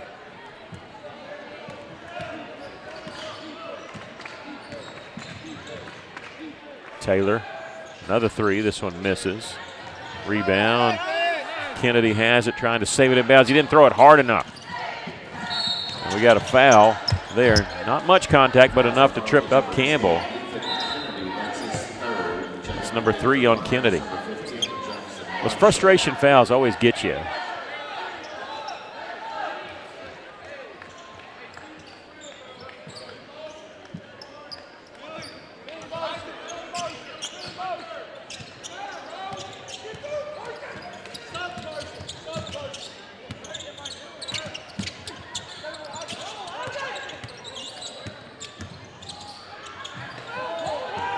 That was a lot of contact there for no foul call.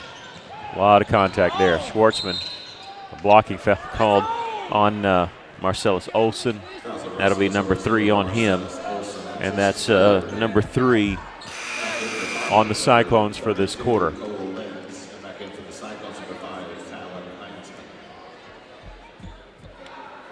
Well, it looked like Williams drew a foul on the way to the basket there. Wasn't called. And not as much contact there called on Olson, who's now in foul trouble with 3. Drive by Taylor, he got the bounce. 9 points for Press Taylor. Callan on the drive with the rebound as Jackson Marshall. Russellville cut it to 38-30. Last 5 points by Farmington. Schwartzman going to miss there, but they're going to save the rebound. They're going to throw it in the backcourt. This will be over and back. Williams and Walton will check back in. Again, Zayden Williams might be a thing if he's going to sub in quite a bit on offense, defense to keep him out of foul trouble. He's going to be sitting down and getting up from the bench quite a bit for the rest of this game. But that's the hand you've been dealt.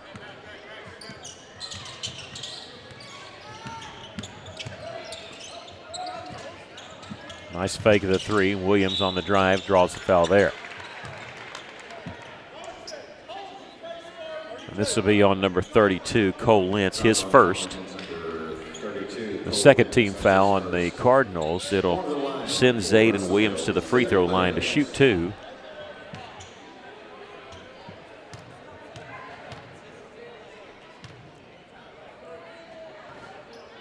In and out. Cyclones 60% from the line tonight. That's below their season average. Their average has been 72%.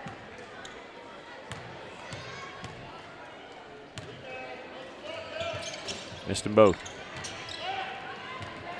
Fight through cold shooting, fouls, cold free throw line, not hitting the threes. Russellville 1 of 9 from the three-point line.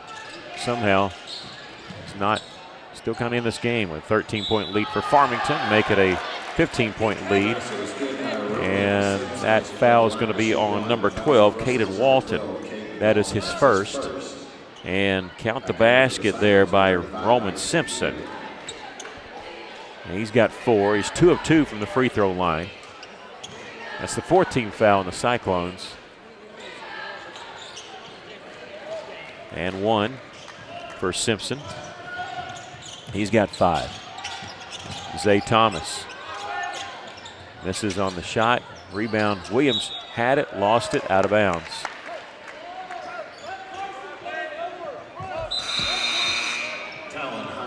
Heinzman back in for Zayden. Zayden checking out with 11.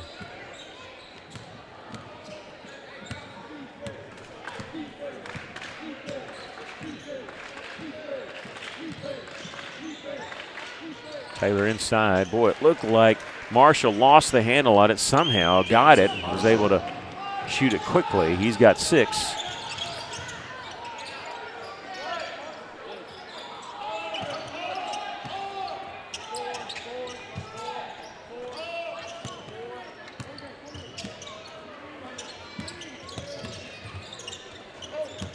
There's Heinzman in the lane. Step through with the left hand, rolls in. Good play there by Talon. Count the basket. It's going to be on Cole Lentz, his second.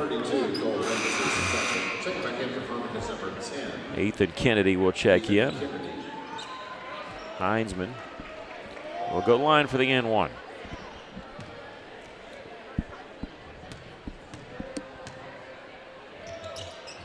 Hit the free throw. He's 65% on the season. 15-point lead for Farmington. Corner 3 there by Kennedy, and short. Long rebound the Cyclones have. Don't have the numbers. Heinzman, left side, will pass on the 3. Campbell, left side, he'll take the 3. That one missed. It looked good. We were right behind him when he let that one go.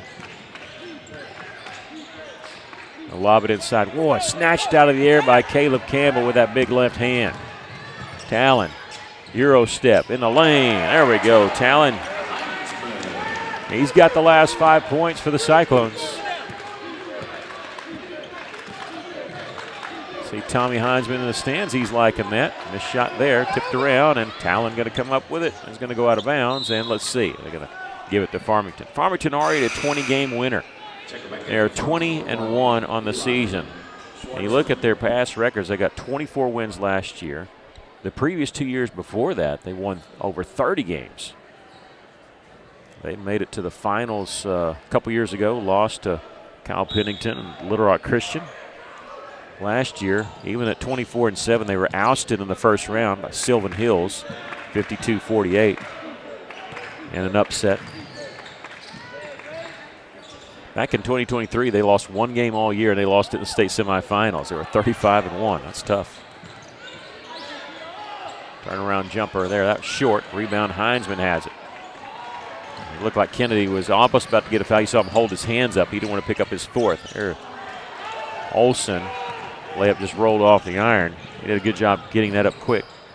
Just couldn't cash in. Here's Simpson in the lane, and now a charge, and Simpson's fouled out of the basketball game. Taken nicely there by Isaac Guillen. And he fouls out of the game with 10 points. Good job, Isaac. He's feeling it. I think he took it right in the gut.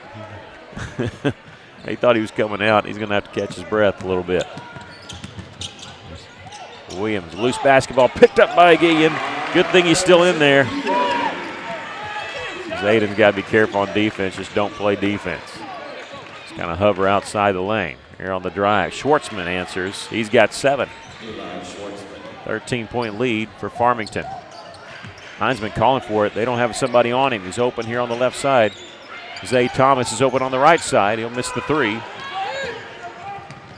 Long pass down the floor. And caught, and layup there by Jackson Marshall. The most important thing there was Zayden Williams. He went for the basketball, but he didn't play defense there because he didn't want to pick up his 5th foul. He's got it now, working against Marshall, pulls up from 15. Might have been partially blocked. It's picked up by Kennedy before it went out of bounds. Schwartzman chasing one down in the corner. He needs help. He doesn't have a dribble. Gave it up to Roman Simpson. And this foul's on who? And Zayden Williams is fouled out of the basketball game. So he fouls out with 11 points, averaging just under 21 a game, but is in foul trouble good portion of the night. He fouls out with 11. This might be his lowest output in a while.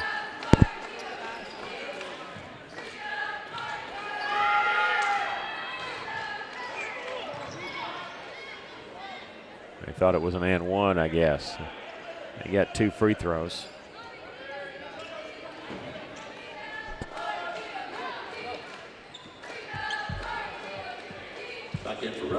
Now Isaac Guillen's bleeding, so he's got to come over here, get tended to, bring him out of the game.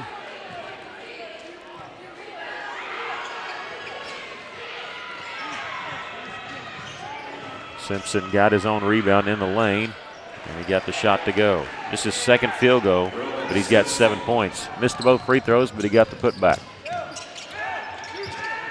Walton, open left side, missed the 3.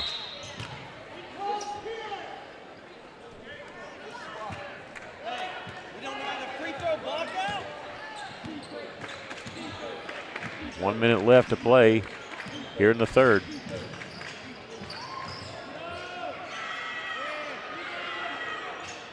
Seems like the Cyclones get it around 13 points or so, 11, and then lead goes back up. Nice play with the double pass there. Heinzman to Thomas, back to Talon. He's got 7. They clean it up there. They cut it to 15. Jump stop in the lane. Should have been travel because he went a little bit on the feet there, and the tied up basketball belongs to the Cyclones.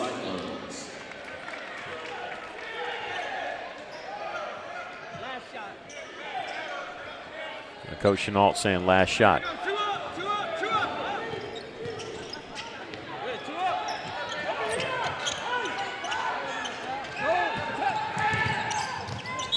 They got a foul call. Kemp the basket. Good job there by Zay.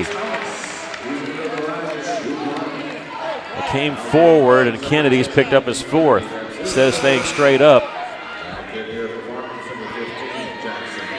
Kennedy checks out with 10 points and 4 fouls.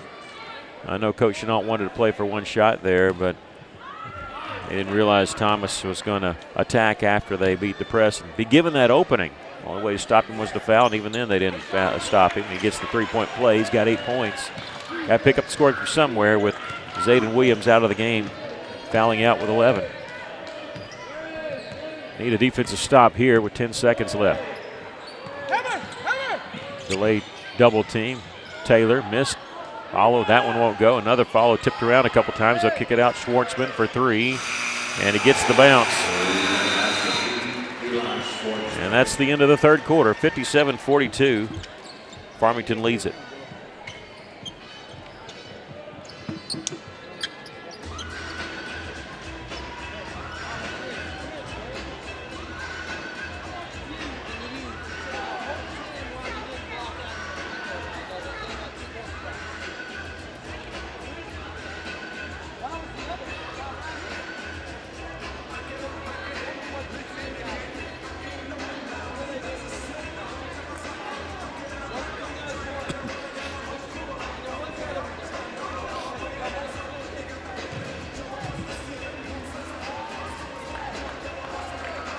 Cyclones 2 of 12 from the 3-point line. Farmington 3 of 15. Russellville at the free throw line 14 of 24, and Farmington 10 of 13. Farmington being led by Ethan Kennedy, 13 points, but he did not score in that 3rd quarter. 10 points for Simpson, 10 points for Schwartzman after hitting that last 3. Carson Simpson with 10 points, as I've said, but he's the one that's fouled out. For Russellville, Zayden Williams has fouled out. He's the leading scorer for the Cyclones, but out of the game with 11 points.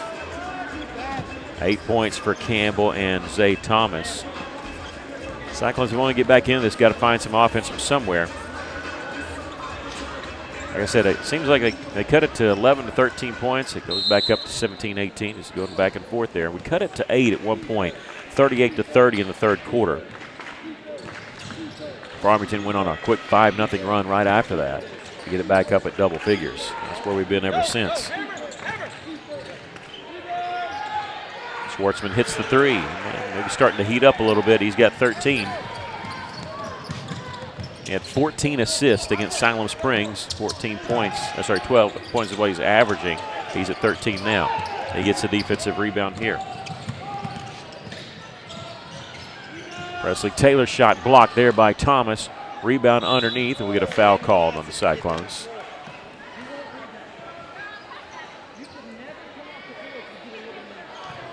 And this is going to be on Zay Thomas, his second. Official, I think, has had enough there listening to Coach Johnny Taylor. He was slowly walking to the scorer's table about that, and I think he was trying to collect himself.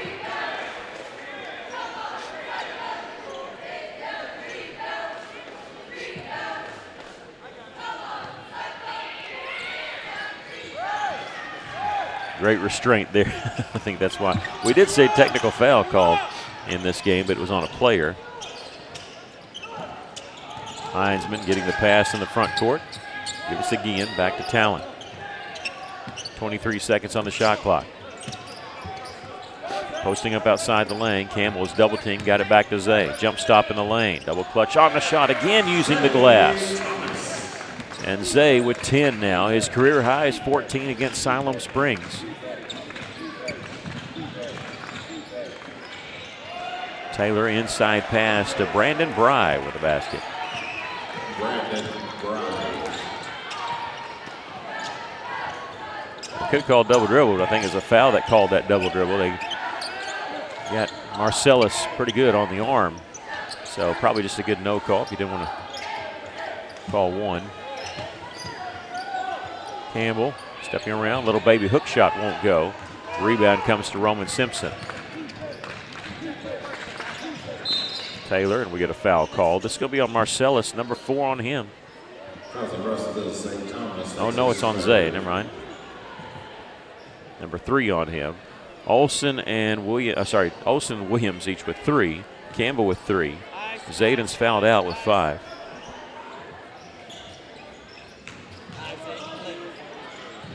All taken away. Good defense there by Guillen, but Campbell's the one that got the steal. Heinzman ahead to Thomas. Behind the three-point line, knocks down the three-pointer. His first made 3 of the game. And now the Cyclones want to call timeout. 63-47, Russellville trailing by 16.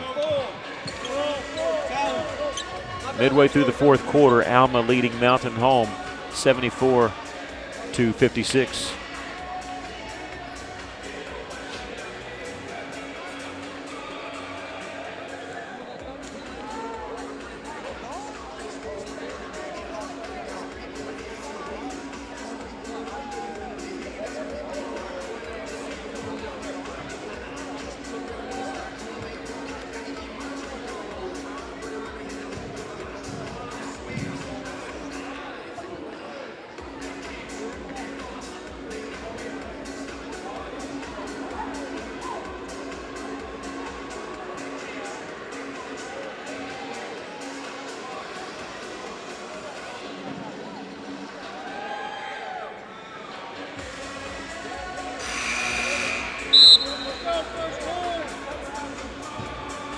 (63-47), the Cyclones trailing.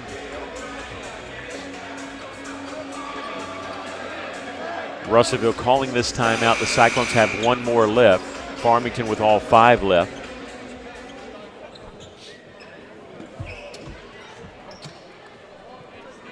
Russellville calling that timeout after the three-pointer by Zay Thomas.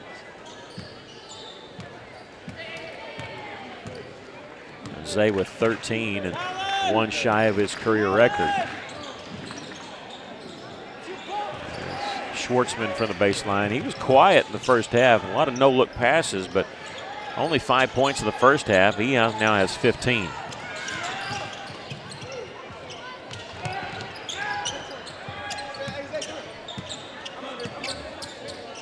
Zay, a three. That one misses. Ball tipped and controlled by Taylor. Schwartzman, a three. That one rimmed out, tipped around a couple times. Caught by Roman Simpson inside. He'll get the foul. That'll be on Isaac Guillen, his third. Roman Simpson.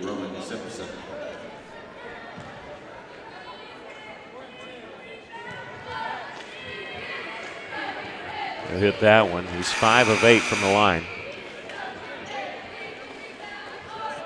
Back in here for the Cardinals is number 32, Cole Lenz.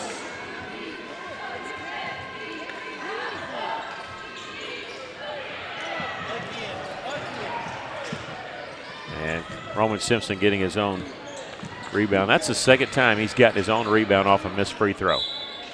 Whistle foul inside. This is going to be on Russellville. I think it's going to be on 21, Caleb Campbell. That'll be number 4 on him. Jackson Marshall will go to the line for the first time tonight. 6'5" junior, 8 points.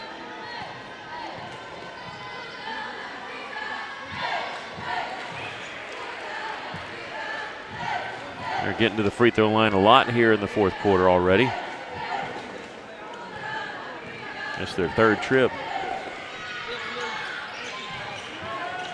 Marshall hitting both of them. He's got 10, and now an official timeout. Official timeout.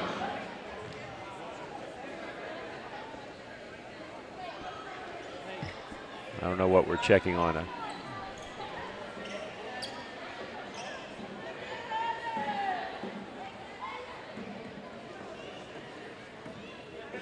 They're checking with the official scorebook about something. Okay, there's the score at 68-47. You might have had that, Chase. I don't know. 68-47. It's the largest lead for Farmington at 21.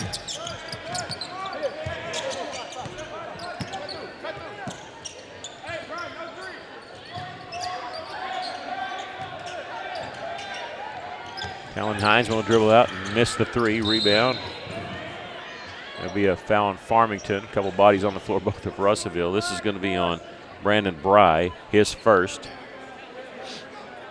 First foul called on the Cardinals. Farmington's number 23, Brandon Bry. That's his first.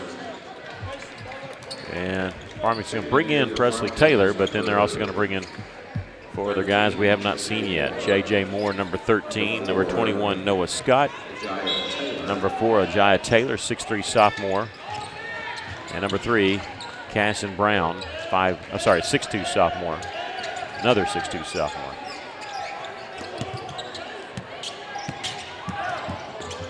Olsen throws up a shot on the drive. He's got 6.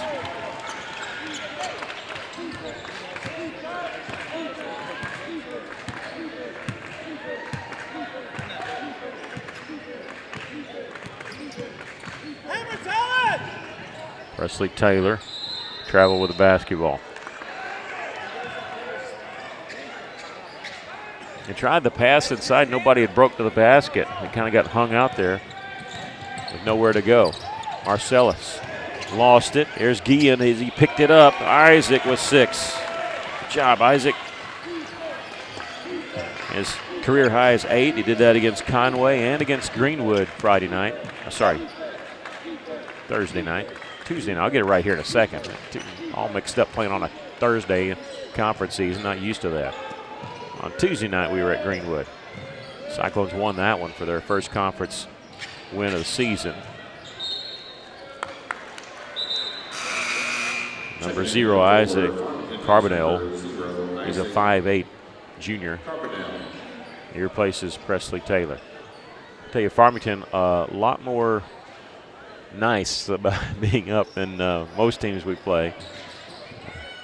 There's a 17-point lead. They got 5 guys on the floor that did not play until this quarter. There's a shot put back up and in there by Noah Scott.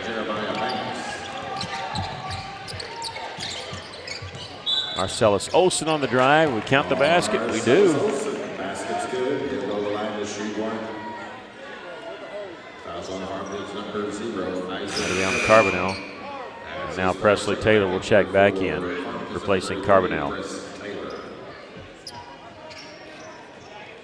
Carbonell, he's been in the game for less than 30 seconds. He just came out, and the coach said, "What did I just say?" So apparently he did not please the coach there. 9 points for Marcellus.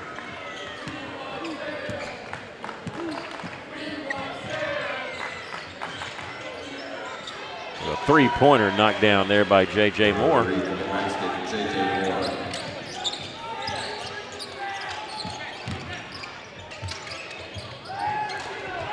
This shot on the drive by Heinzman.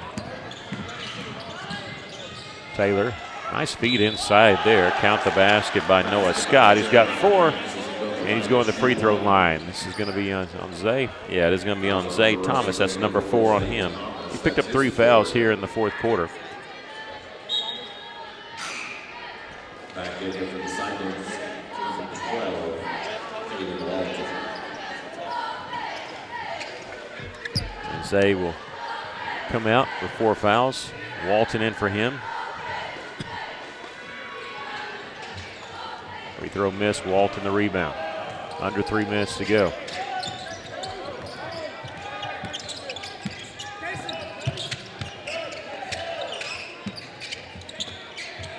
Marcellus a three-pointer. That one missed. Rebound was lost, but Taylor picks it up. In the corner, three-pointer by Moore. He'll miss that one, 1 of 2. To the line from him, but Farmington with the rebound. Noah Scott bobbled it, got it back, and then lost it on the pass. Officially a steal there by Caleb Campbell. Russellville missing on the reverse layup try. Nearing the 2-minute mark. No look pass there to Brown. Put it off the glass and in. Awkward shot, but got it to go. Mason Brown, and now we have a timeout called by Farmington just to get subs in. Farmington's number 5, Roman Simpson, number 15. And they're going to Jackson Marshall. stick it a couple more of their regulars. Jackson Marshall back in. Roman Simpson back in. Checking back in for the Cyclones, number 4, Zay Thomas.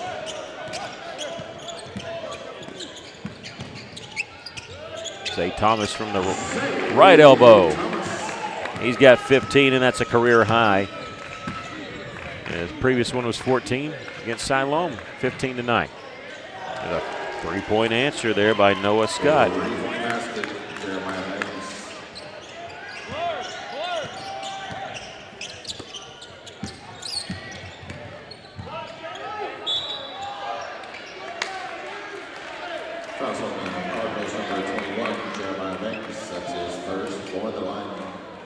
For Russellville, Zay Thomas.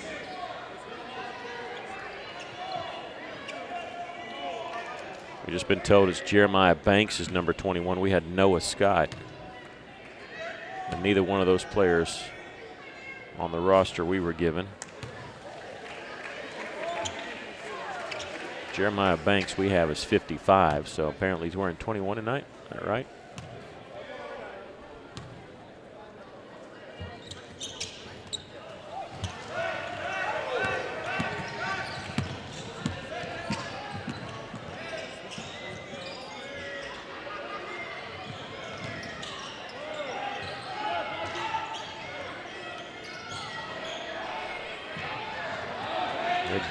Play there by Caleb Campbell. Boy, he's been a workhorse, having to play inside a lot, and he's just now getting down the floor. He has to pick himself up off the floor after getting that loose ball. Spin move by Olsen. He's going to the free throw line.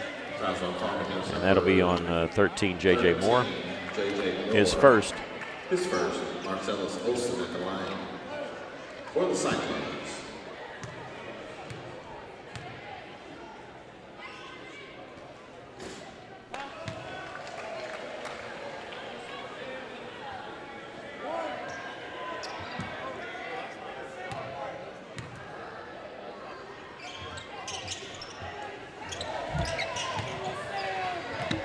Missed them both.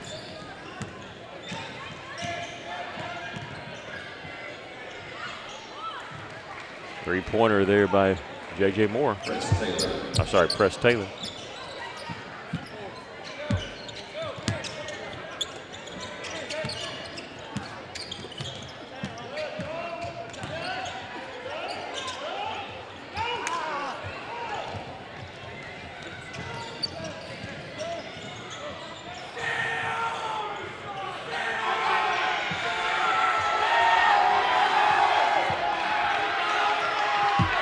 Put back up in there by Press Taylor, who's got 13 points. And now Sam Boboric in the game.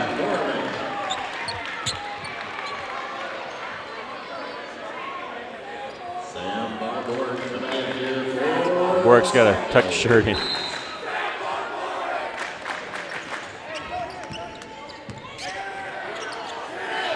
Boboric for three. Airballed that one. It's tough coming off the bench. Everybody's wanting you in the game. Everybody knowing you're going to shoot a three. Nice at Farmington. They backed off and let him shoot. Farmington will win this one 84 to 56. Give us just a moment to do some totaling, and we'll do a quick little post-game wrap-up here.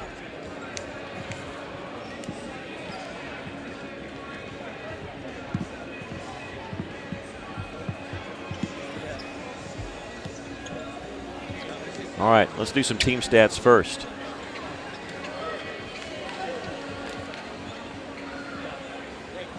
Just one more moment.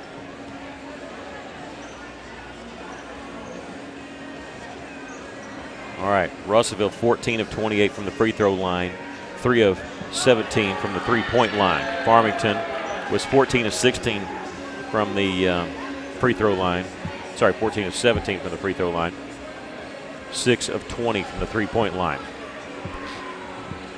Farmington had multiple players double figures. 15 points for Eli Schwartzman, 13 for Ethan Kennedy, 13 for Press Taylor, 10 each for Carson Simpson and Jackson Marshall. 9 points for Roman Simpson, 3 points for J.J. Moore, and then 2 points for Brandon Bryan, 2 for Kason Brown. For the Cyclones, they were led by Zay Thomas, a career-high 15 points for Zay. 11 points for Zayden Williams, who fouled out in the third quarter. 9 points for Marcellus Olson, 8 points for Caleb Campbell, 7 points for Talon Heinzman, and 6 points for Isaac Guillen. Farmington improves to 21-1 overall, 6-0 in conference. The Cyclones fall to 9-13 overall, 1-5 in conference play. We hope you enjoyed tonight's broadcast of Cyclone and Lady Cyclone basketball. It's going to be Wild Boy broadcast again a week from tomorrow, when both teams will be on the road at Harrison. But no game Tuesday night because it's a scheduled off night for the conference. Thanks so much to Chase Canfield for running our live stream for us, and thank you for listening. Our scores once again: girls lost 79-23, the boys lost 84-56. For Chase Canfield, I'm Mickey Duval saying to you good night, God bless, and thank you, Tony Basil.